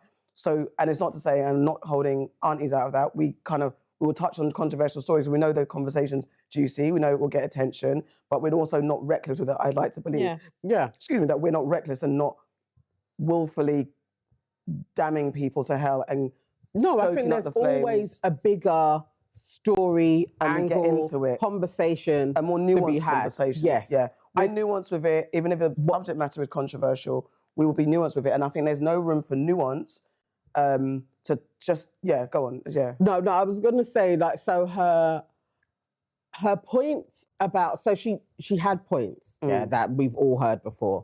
The points about people saying you don't have culture and all of this. And I was seeing elsewhere, people were talking about this, and I think the guy is actually Jamaican, and he put like a culture iceberg. And so it had like top line culture, music, socializations, raves, all of that. And then bottom line was customs, all various things that you would say this is culture. And his point is, well, Nigerians are right.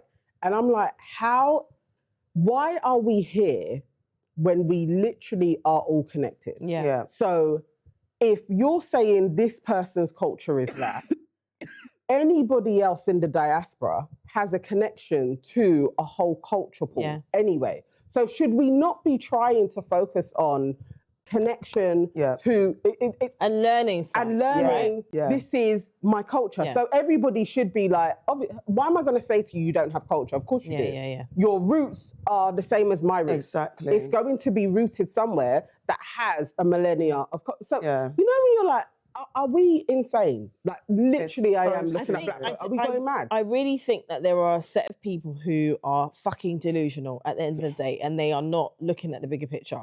We're too busy fighting each other rather than trying to unite ourselves. And we've said this all the time. Like, I don't know things about Ghana, and I embrace every time you guys tell me something, I'm amazed. Like, look, we were in Brixton, and I saw Farine.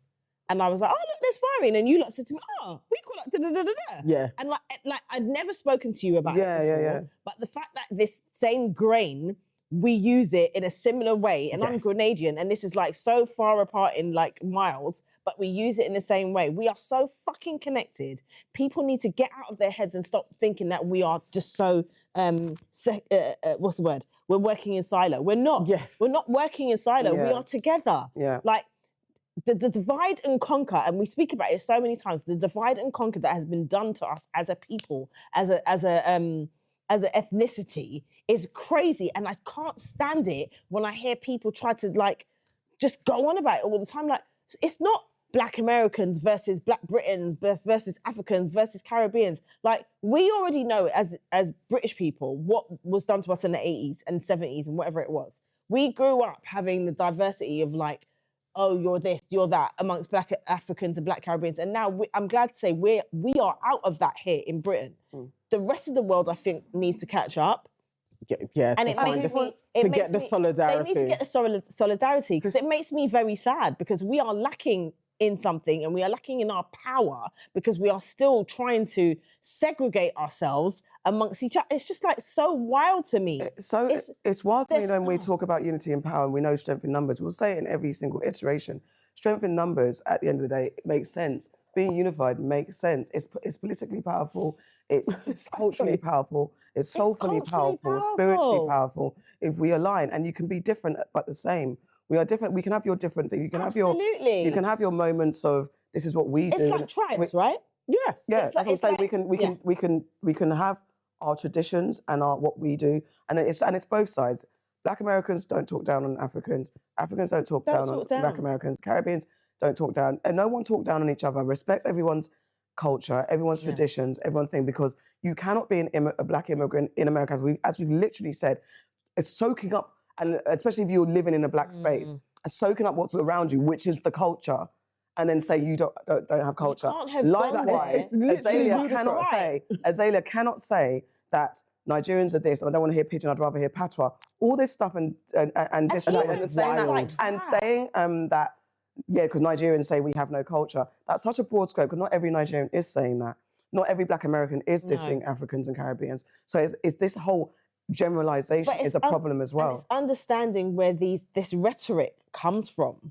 It's not us that made it. It's like colorism. We talk about it all the time. It's not us that started it, but it's us that are fucking enforcing it. Yes, and I'm tired of it. Continue. And I'm so fucking sick of it. I'm so sick of it. Do you not understand this is how the white supremacy is still reigning today? Yes. Because they've got us in this fucking chokehold of self-hate.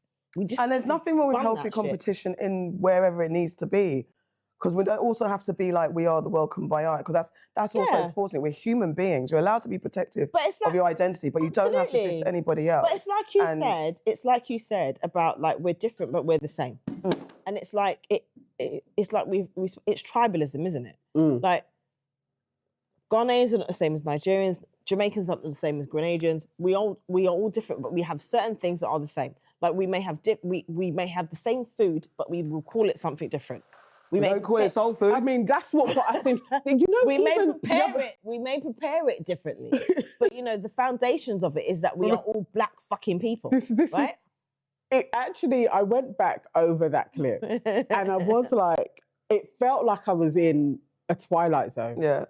For people raging against saying we have similarities, and the visceral response to no, we don't. Yeah, it's wild. Is, you know, when you're like reading something, you're like, I don't actually understand what's happened to people's brains. It's weird. I do not get it. I was watching a doc, and they were in Barbados, then it went to Jamaica, and then it went to Sierra Leone.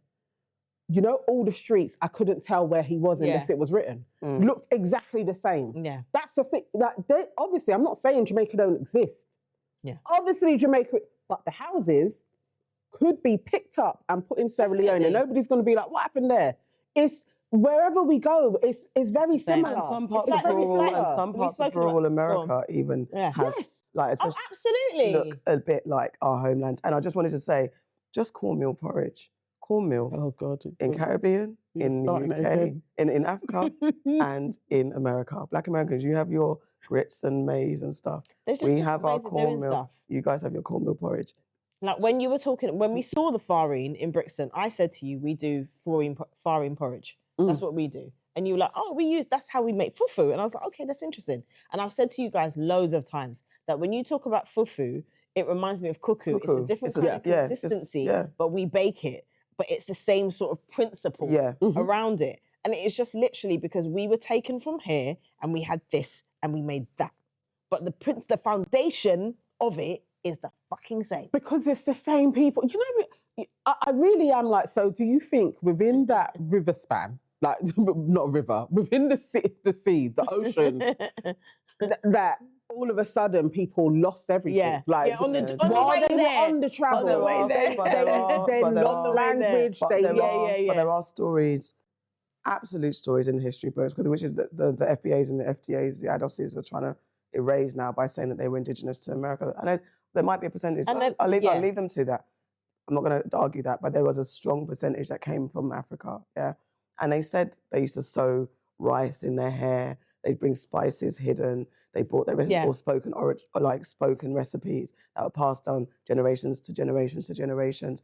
You can trace it back, and there's history books of evidence that even if you are indigenous, your cousin was not. But do you know what I mean? Exactly. Like, even if there are indigenous people, even if that's true, they have been they've been blended in with the Africans who came over. Yeah. Even if you are indigenous, right? Yeah.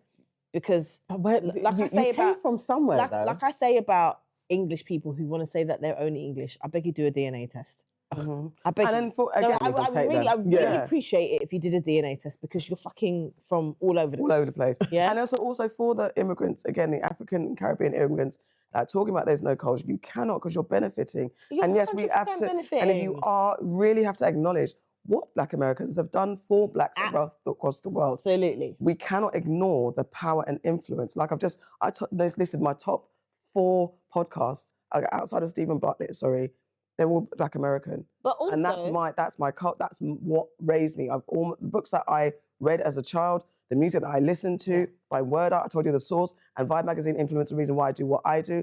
But the reason why is because of our connection. Because you're speaking the language that I understand. Whether it's just got a different accent, but I understand the struggle. When people are telling us that we can't understand Kendrick. So all of that, going back to the immigrants, do not underestimate the power of the influence of the culture that you're residing and been influenced by. But then also remember why you've gone there as well. You've gone there because of the influence that you've experienced wherever it is that you've originated from or your family have originated from, you've gone there because of the experience. That's what you've gone there for.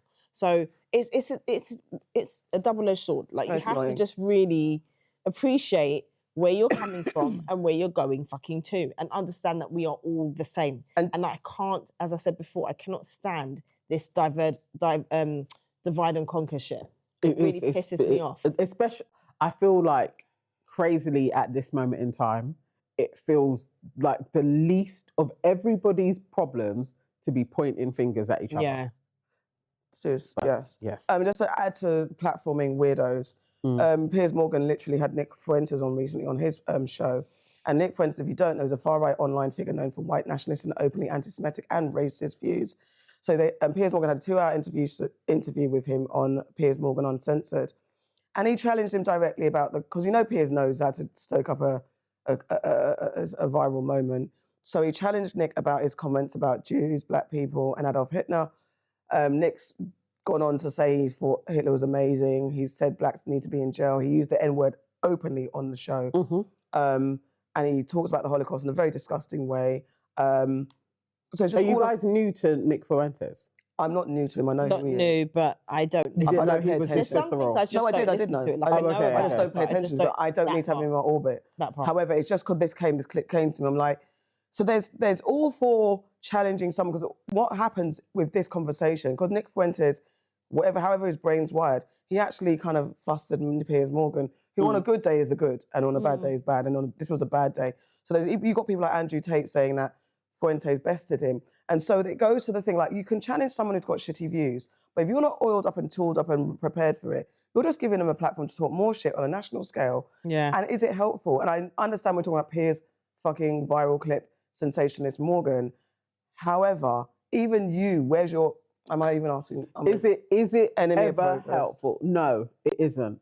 You know what it is? It's very similar to what Ajani said about being neutral. And you're like, I'm going to give the counter argument, but if the counter argument is actually in the minority, you give it equal platforming. And I feel like Piers does that a lot.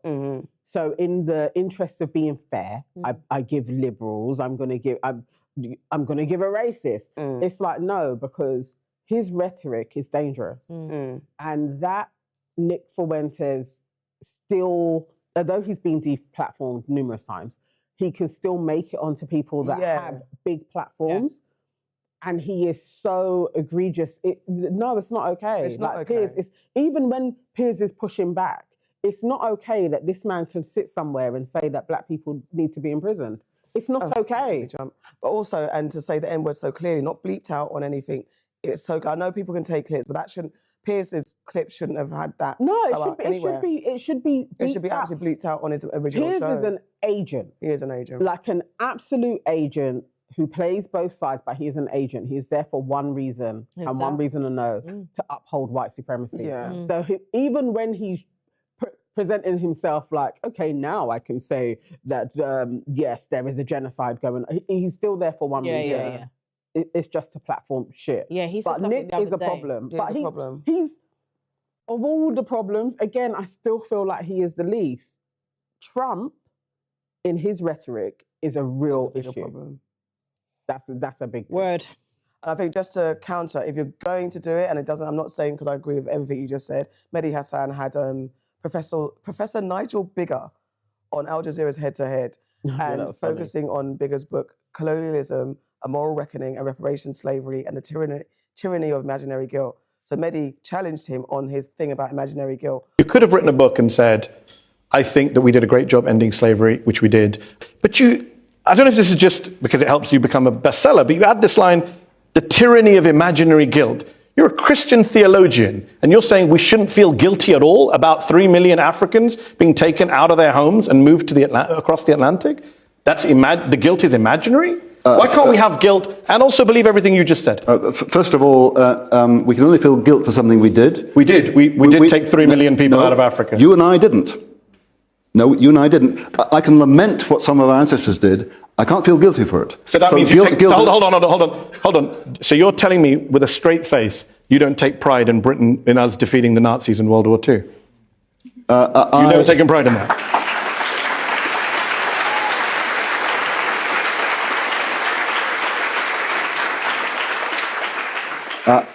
I take pride in it. I admire the fact of what How can you take pride in it? It's not us. Well, no, of course. I can't claim the credit for having done that because I didn't. My parents did. I didn't. We as British people take pride only indirectly. So why can't we take guilt indirectly? In terms of guilt, because you cannot be guilty for something you didn't do. You can be responsible for the effects. You can't be guilty for it. But you can take pride in something you didn't do. But you can take pride in something you didn't do. Metaphorically. So I prefer to talk. I prefer to use the word admiration now. And so it was a great challenge. And if you're going to do it, brilliant way of framing it. If you're going to do it, at least do it like that, because the guy was British stuttering. But it's so true though. How can you feel? Because the man was like, yeah, but it's different. He was trying literally to say, but it's different. And Mehdi's like, no, it's not. You know how Mehdi gets in? No, it's not. No, but it isn't. If you're saying I wasn't there for this, then you can't and you wasn't there for that, then you have no feelings towards either. Yeah. They don't have to be opposite feelings. Yeah. It can be, if I feel this, that one way, and I had nothing to do with it, then you shouldn't feel it that way. Even that the guy is stuttering and spluttering, I'm literally like, you're so stupid. Dumb. Like, stay by it, innit? Yes. Like, he couldn't say, no, I don't feel pride. If that was me, I don't care if I'm lying. My point is my point, innit? I'm in a debate. Yeah. But that he couldn't say, I don't feel pride about us beating the Germans. It's like, bro, you're an idiot. Yeah, Your book means absolutely nothing. And no one should buy that book. Like, but that's when you're genuine. That's what I'm saying. Piers is an agent. Yeah. He's never genuine. Even when Piers is a bit like, you should do the, he still gives the person He gives a little leeway. Yeah, it gives leeway. He lets them talk enough. Yeah, yes, he does. exactly. Idiot. Any more? You know what? We have Trump on the dock anyway, and all of the shit that Trump has been doing. But I just want to give a big up to South Africa, because it weren't too long ago they were in the bin when the guy was like sucking up to Trump. But basically, the G20, it's been handed over. It was at South Africa. It's been handed over to America. Yeah. Trump gets on his high horse and he's like, you know what? Because of the genocide that is taking place in South Africa against the Afrikaans, South Africa are not invited to the G20. And a few days ago, President Donald Trump made a statement to the effect that South Africa would not be invited to participate in the G20 in the United States. He repeated untrue statements about genocide against Afrikaners and the confiscation of land from white people in our country. We must make it clear that South Africa is one of the founding members of the G20, and South Africa is therefore a member of the G20 in its own name and right. We will continue to participate as a full, active and constructive member of the G20. Despite the challenges and misunderstandings that have arisen between South Africa and the United States, South Africa remains a firm and an unwavering friend of the American people. Everybody else involved in the G20, other than America, has gone to all of the meetings, and you guys haven't. And then he also was like, we are founding members of the G20. You can't tell us we can't go. Like, it's not that type of a party. We veto that. I hope everybody else stands on business with Trump, because he is turning into, he's worse than I thought he was going to be. Oh, he's awful. Honestly, he's gone, I thought he was going to be an arse, but I thought he was going to stagger. He's gone where his people. Can I just... Those first 4 years, he was buffooning and fooling. And now he's demonstrating. Whilst we're talking about Trump and him being in the bin, FIFA are also... Oh, God, FIFA are also in the bin and an enemy of progress. Thank you, Mr. President. Mr. President, this is your prize. This is your Peace Prize. There is also a beautiful medal for you that you can wear everywhere you want to go. Right now. Okay, let me hold. Fantastic. Excellent. Because FIFA, why the fuck did FIFA invent this peace award and give it to Trump?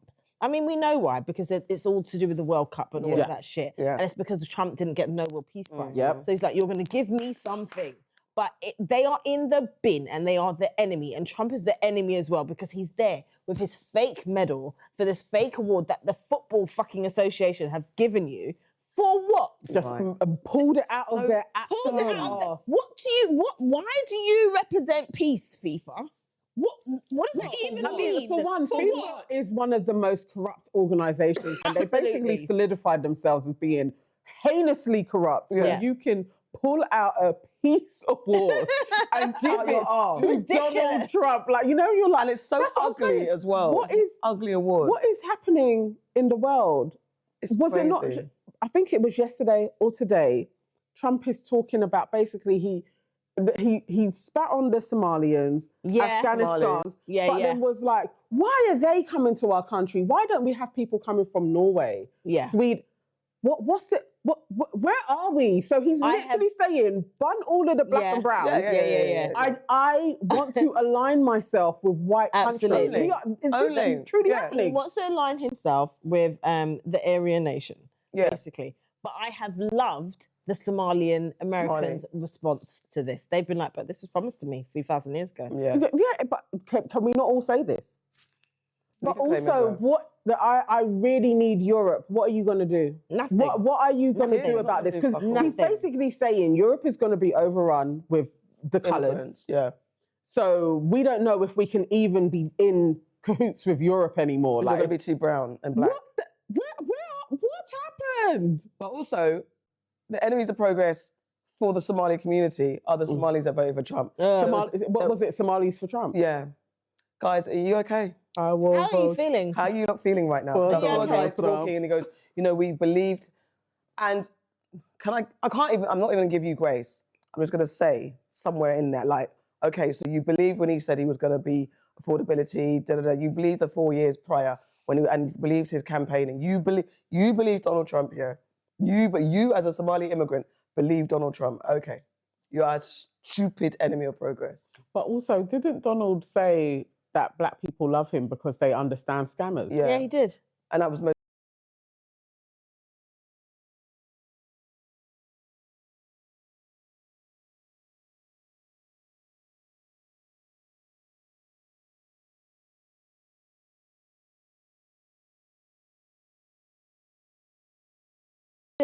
And that was most of the I didn't understand. Because obviously, how it came across is basically he's saying, we know about being scammed. I'm a scammer. What's the counter to that? Like, I don't, what was he trying to say? Because I don't understand, other than you saying, black folks, you're used to being scammed, so you followed me. And I'm like, well, what was the counter? What, like Joe Biden was scamming? You're trying to understand what's going on. All I know is this man is not leaving in 3 years' time. No, he's not. That is what I do know. All I know is America is heading towards... Telling her to shush. I'll tell you afterwards why she needs to shush. You can't say it. I can actually find a tweet. Oh, okay. Okay. So there is a truth teller on... I'm not... Okay. I don't know if he's a truth teller. All I can say is the person tweeted something and it came to pass. The person tweeted at the beginning of September, wouldn't it be crazy if Charlie Kirk was killed by the end of this month? It happened in September. The beginning of October, he said, wouldn't it be crazy if Trump wasn't here by the middle of December? People online, not me, I'm just perusing. People online have said this person is like a Nostradamus. Like they know what's going on. And so all I said to you on the phone was, I heard word on road is Trump may not be here by Christmas. No, she doesn't Reddit street. I was just reading stuff. That's what I'm saying. I didn't say it. I didn't tweet it. I love the way you worded it. I was scared it was going to be blurred out. Okay, I'm just... Okay. Yeah, that's what was word on road is what they're saying is he ain't going to be here for Christmas. I don't know. If he isn't here for Christmas, though, that's wild, no? Like, if it comes to pass. But I don't know what the alternative is. Who's waiting in the I feel car? like it's not just him, it's the system. J.D. Vance, isn't it? And look at that fucking bro. But then there has to be a forced election. Was there a forced election when the vice president anyway, vice president, and then somebody else in the Republican Party could be like, no. But then who's the alternative? I don't even know who else they have. Did you see Jasmine Crockett's announced her run for Texan Senate? But Amanda Seales isn't happy because Jasmine Crockett has had some pro-Israel comments. She's also done a bit of Gaza like supporting Palestinians. But she's been in the middle on that. Because I've been liking Jasmine. I like her little rowdiness and stuff. But that's a bit of a sticky point. It's so funny with Amanda. I don't know if she's an enemy of progress or not. Or is Amanda? People are calling Amanda an enemy of progress. No, because it's like, I like how radical Amanda is. Yeah. But I also remember not too long ago, the radicals in her comments like me that was like, fuck voting, because it's all shit.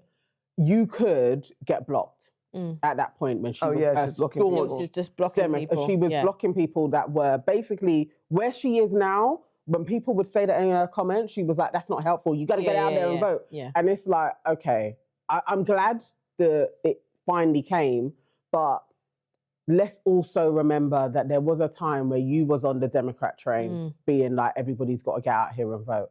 And I just feel like maybe this could be a part of her autism. It's all or nothing. Yeah. But sometimes grace. Like sometimes it's like, be a little bit softer with it, because there was time when you had patience for no one. Yeah. But I understand, they're all at it though. Every politician at this moment in time is not denouncing Israel for shit. What I feel apart like from the Greens. Yeah. What I feel like at the moment is that we're just all fucked.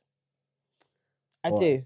We're just all fucked because they talk about a ceasefire, but they're killing people every day still. It's just not stopping. And Nothing's stopping. What's not stopping is Palestine, Sudan, and the Congo. And none of it is stopping. It's still continuing, but they've just put a plaster on it to make it seem like, oh, it's okay now, and none of it is okay now. You know, there are still people. Go on. No, sorry, I don't want to forget. Go finish. Sorry. No, go on. I was like, did you hear about? I don't understand. Have Congo and Kenya done a deal with Trump? They have. They've done a deal. Rwanda. Quite They've done a fucking deal, right? Quite a big deal. They've basically given Donald over was just talking. No, they've given over minerals. They have locked themselves in with loans. But then he has said now that hasn't he come out and said that he's basically gonna take all of their fucking shit for everything. Yeah. He's said it out loud. Like he doesn't even strip it. He's going to strip the shit. I saw that, and that's what's like. We are going to mind them for all this work. Like that part. And they have signed dotted lines. Yeah. It's I don't need more. We've talked about tribalism and in-house fighting, but for fuck's sake, how can we support you, Africans, Kenyans and what? Rwandans, leaders of Kenya, Congo, Kenya, and Rwanda have done a totally big deal. Are you that fucking desperate? I don't understand, and I know I live in a privileged position. I know, but I do not trust you as leaders that took this deal. You are enemies of your people. But the issue is, he's promising them safety. I understand. Against an army that he and the rest of them are fucking backing. Exactly. And we know that war's never going to end. The double-edged sword. They give you the curse and the cure. But also what's going on in Nigeria, Niger, and the coup, and trying to put Nigeria to basically immobilizing Nigeria to be like, go and fight that for us. Yeah. I didn't think Trump was going to be this bad. And also, not that I would have voted for him. I knew he was going to be an arsehole, but this level a dumb arsehole to how he was in the this first level, time. it's not even a year. Yeah. He's wicked. Imagine, he only got signed in the other day. It's actually crazy what we have witnessed take place, what he has said, what he has put out there, calling people piggy, telling folks to shut up, lying in our faces. ICE. BBC ain't talking about it. New York Times ain't talking, like no media actually reporting the level of lies. Another enemy of progress. BBC apologised to him the other day. Trump wants to sue them for billions. The only thing they did was reject the suing. That was it. They removed their leader. And what's hilarious about that is, like, Trump, you say you're for the people, right? You know that the BBC is funded by the people. Who do you think is going to pick up the tab? He doesn't care. If you sue them. Because he doesn't give a fuck. He doesn't care. He doesn't care. Oh, I forgot what I was going to say as well. No, it's actually... It's beyond, because you know what had me in my... clutching my pearls? It's like when there's more and more platforms talking about Africa's the next youngest generation. Africa's getting together. Well, the minute they start saying Africa's getting their shit together, there was I can't remember the wording. Africa's the next country to be the most... Those words have been thrown for the past, from Dirty December times, when we're all there partying, having fun. Yay, Ghana, yay, Nigeria, Dirty December. And then everyone's taking notice. The minute it starts going into mainstream news, the minute you fucking even the Sun put in, you're going to regret it, or it's going to be hard, or whatever, for the World Cup, because Ghana and England have drawn like Yeah. Even using Ghana in the headline, I don't care. Everything's a problem. My tinfoil hat is safely modelled to my scalp. All of things. But you know what? Everything is a problem. I think there's a reason for us to have those thoughts and those feelings. Yes. Because we have been screwed over before. You know, look, they divided up Africa like it was their plaything and drew borders where there were no borders. They split families and homes and lands and dynasties and all these types of things. They did that for their benefit. And then when we talk about it, it's like, you're not allowed to talk about the shit. Well, why are you bringing that excuse up? me, according to Mr. Bigger, like it was fine. When he's talking about his book and he's saying that actually, let's talk about the benefits of colonialism. Even that, if you don't, yeah, what if you're not allowed to have, if you're not allowed to feel guilty about what happened, and you're allowed to feel pride, then why are you even? You shouldn't even have pride in what was done before. It's like you said, all that stuff. It's exactly that. Excuse me. Why are you going to celebrate something that happened years ago and your accomplishments if you don't want to also acknowledge the shit that you did? Cherry picking your bet. It's an insane moment in time, and there's been. I feel like we need to do an auntie-vention with on the world with Elaine the Pain and Clue.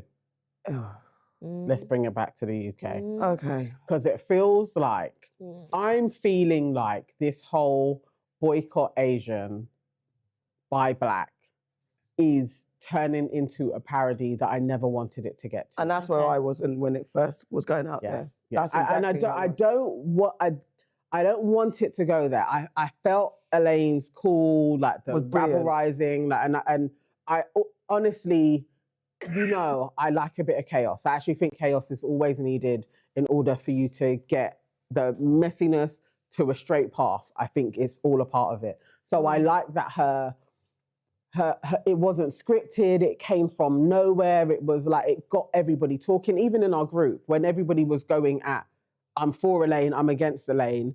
And then before you know it, we're all dropping in links to black-owned businesses. Yeah. I'm like, yeah, sometimes it's messy and then you get to the point.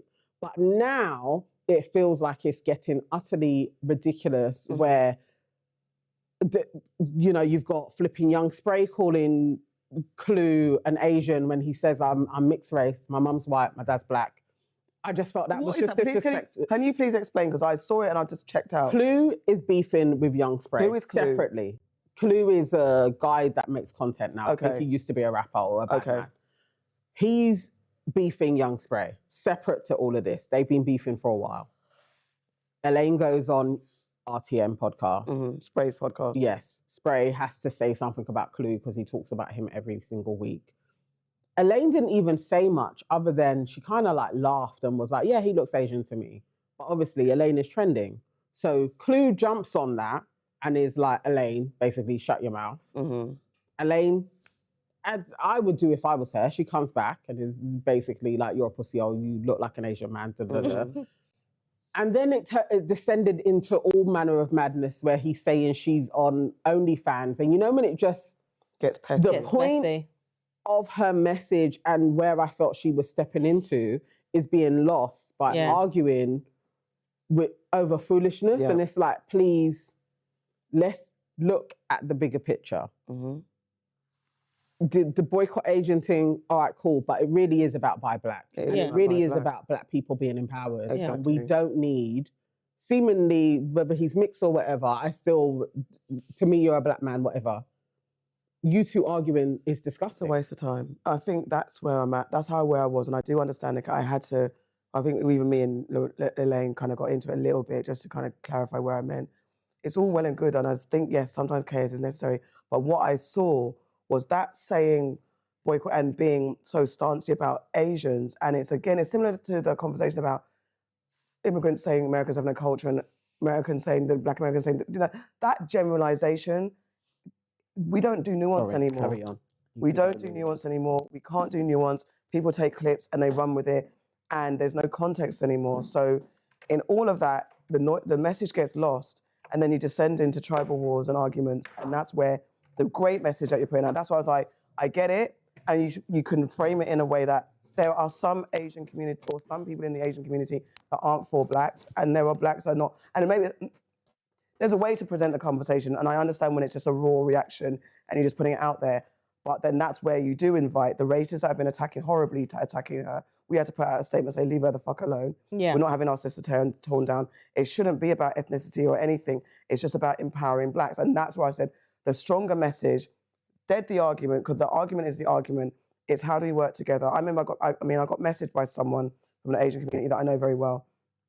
And he was like, what's going on, sis? And he has grown up around blacks and had a good relationship with black folks. So he's feeling like hurt and like, I don't like seeing this, what am I gonna do? And I'm like, you know what, it is what it is.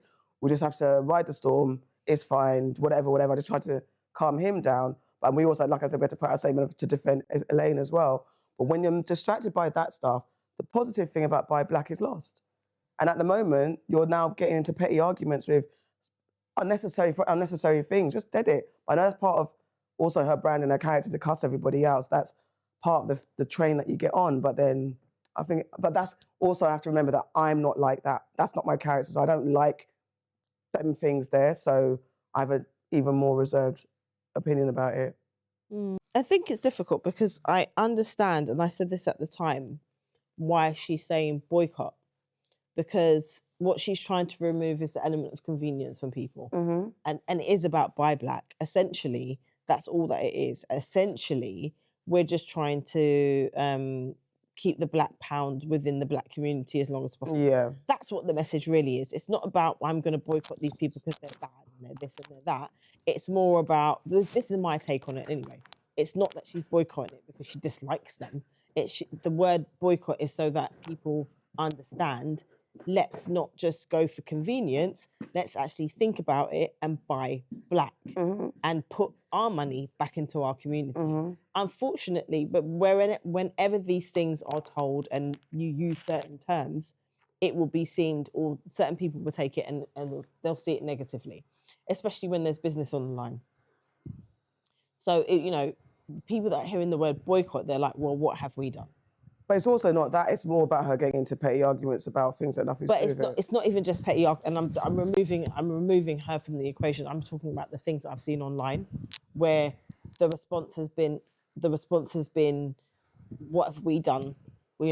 Oh, you're saying that I should diss this. I've seen skits where people are in interracial relationships and they're saying, so what, should I not talk to my children anymore? Stupid. It's got to the point of ignorance now, where that's not what her message is. And I do think that her message is being distorted somewhat. I do. I think it's been distorted, but I think the original energy also brought some of that, because some of it wasn't as nuanced. Well, that's what I'm trying to say. It wasn't as nuanced as that, because it did initially, and she has gone on to explain, but then there's other places where she's doubled down, because obviously you're feeling attacked from certain people. And when people are being racist, of course you're going to cuss them out. But then it becomes that generalization where there's no nuance. That's the part that I don't like. And that's the point. So that's why I was saying that. When you're saying like a whole community Exactly. has done something, whether it's a black community, white community, whatever the fuck it is, that's the part that is difficult, because it isn't everybody in that community. Exactly. But the crux of the movement, I understand. The crux, because we do not fund ourselves enough. And when people are talking about, like I was listening to someone the other day, maybe it was on Chucky's podcast. It was. Chucky, yeah, big up. And big up Chucky. And they were saying that, I think it was Dan, that was saying the reason why we don't do it as a black community is because there isn't enough. And yes, there isn't enough if it's about convenience, but maybe we have to look beyond convenience. I think so. And I think it's like if we're going to dedicate it and we actually want to fund ourselves and to put into our community and do generational wealth, we have to do what everybody else did. Because the people that have the convenience now, the people that have the multiples of shops and all these places, they didn't have that to begin with. And what happened with those people is people went and spent in the shops that were there, and they were able to take their money and double it, triple it, whatever the hell it was, and then, to get where they are now. And we don't have the same thing, and we have to really look at that. Yeah. That was interesting, actually. And big up Chucky for bigging us up. Yeah, thanks, Chuck. And using our clip as well. I was like, big up. But Dan also was like, she's saying black people need to do this, but really black people have the stereotype of the various different industries that we've been in, which is usually sports or entertainment. And having a wholesalers isn't sexy. So he was saying, he said, I think he actually said this, that I don't think black people would do that. They wouldn't do that industry. And I took umbrage with it when he said it, because it just felt like, why is it that people are always like, no, black people wouldn't do this? And it makes me feel like, in an underhand way, you're saying black people are lazy, they wouldn't do that type of thing. But I sat with it and I really was like, it's not that I'm agreeing with him, it's more of a discussion, really. Why don't we have it? Yeah. And is there truth to the allure of that type of work isn't for us? And I really was like, okay, I've got to stick with this. If I'm uncomfortable, I don't know. But maybe I'm uncomfortable because there's a little bit of truth in, we're not going to do it. I think there's a whole bunch of things that are not put towards us, because I think everyone falls into stereotypes. When you think, I'm going to my GP, what race do you think your GP is generally? I'm going to my dentist, what race is your dentist generally? I'm going to get on my bus, what race do you think the bus driver is generally? There's roles that we have fallen into culturally as, let's talk about the immigrant people, communities. There's roles that we have fallen into traditionally and honestly, generationally. GP, I do think they are going to be Indian. Right. And maybe Nigerian. And maybe African. What was the other one? Bus driver. I do think it's going to be a black man. Yeah. Or a black woman. Generally, that is. And dentists, all of the dentists I've been to have been Asian. So there's things that we fall into generationally. Obviously, we know that racism happened, so there's roles that we were steered into, because a lot of us came with qualifications from Caribbean and Africa and then landed in the UK and were told, you are this big and you must go and clean or you must drive a bus. That's all we're going to allow you to do. So there's that. And then generationally, that's what's been fed down to us. And then also certain communities got and that's what, in one of Elaine's kind of historical commentaries, what she was saying about the conveniences that certain Asian communities were allowed, or Asian people were allowed, where they weren't maybe getting as much racism when it came to going to get a loan and set up certain businesses. And they were allowed to and there's something, sorry, I'm going all over the place. There's also something about having your language and your unifying religion that does something. The Jewish community has it, the Asian community has it, East and South Asian. When you have a unifying language and religion, and that's why there was the stereotype of African communities being maybe segregated a bit from Caribbeans, and that was the friction, because there was a unifying thing that culturally moved you in a certain way. Yeah. So there's that thing makes it easier to be communally singular minded, whereas we're a bit fragmented because we have Christianity and Islam that's not ours. We're not allowed to practice our actual traditions. We're not touching our land. We have separation in our community. There's all these things and factors that play into what's not appealing to us. And also we have like a hierarchy of roles. Well, I get the whole thing is like, it's the steps to it. So I, as much as I understand the boycott sentiment, as when we were talking and I was saying about the steps to the achievement of it, that feels like further along. Yeah. Like, we're not there yet. And Dan was right in the convenience factor, but it's not even just convenience, it's in where are you gonna go? Like, so yes, you can shop online, but it's not for everything. Like Killer Mike, when he was doing I just want to buy and shop black, he found there was loads of things. I couldn't find a toothbrush. There's loads of holes in the chain. Where it's like, so. Because also, remember Elaine was saying, okay, obviously if you can't find it, you can go to the Tesco's. Then who owns Tesco's? And what have those people done to us? I mean, there was, in our comments, there's bare Asian people being like, that Asda is part Asian. Like, there's so many things. Or white supremacists that keep us back. The grand scheme of things. I'm ordering from Amazon. I'm trying to find an alternative to Amazon actively now because I don't want to. Jeff Bezos is the devil. No, he allegedly. is. No. Do you know what I'm saying? I mean, he doesn't own it anymore. But Amazon as a company is absolutely the devil. They are setting prices for everybody. And we are all paying more because of Amazon. We all have to be like, we got to avoid that. So there's some bigger... We made it number one, we got to reduce it so that it isn't number one anymore. So there's something about the apathy of everyone, all of us, and as a community, we're not together enough to kind of... We don't have that. Let's go out on a limb to say we don't have what other cultural communities have. Yeah. A unifying thing, a secret order, a community that something that we all march to the same beat of the drum. We don't have that. And it's only in music and certain stereotypical categories where we're kind of aligned. So that's the problem. There is a problem. I feel like that's the beginning, that's the education. Yeah. Then the boycott, the education of the buy black, or however you get people to really seek out black. Like, I've got to spend my money that way first. But I understand that's her methodology, but also it is like, I don't know if it's going to work, if we're going to get there. I actually do know, we're not. But I commend her for trying. I just don't want her to turn into a spitting image, like for it to just be a gimmick. Yeah.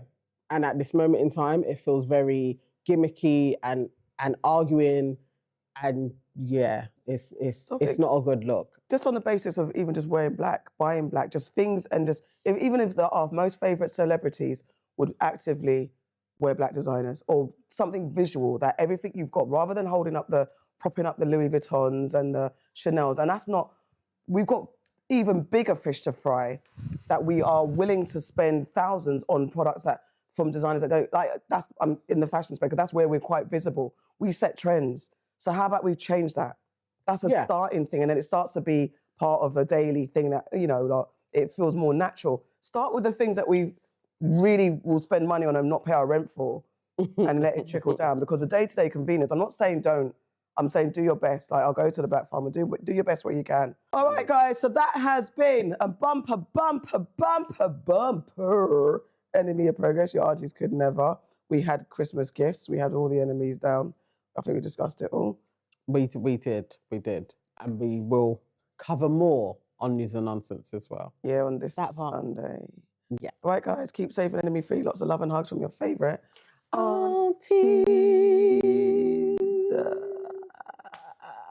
Buy merch. No, never at all. Catch me in the rave or the nighttime roll. I'm a vibe they can't measure. I'm the life of it all. Your aunties could never. No, never at all. Catch me in the rave or the nighttime roll. I'm a vibe they can't measure. I'm the life of it all.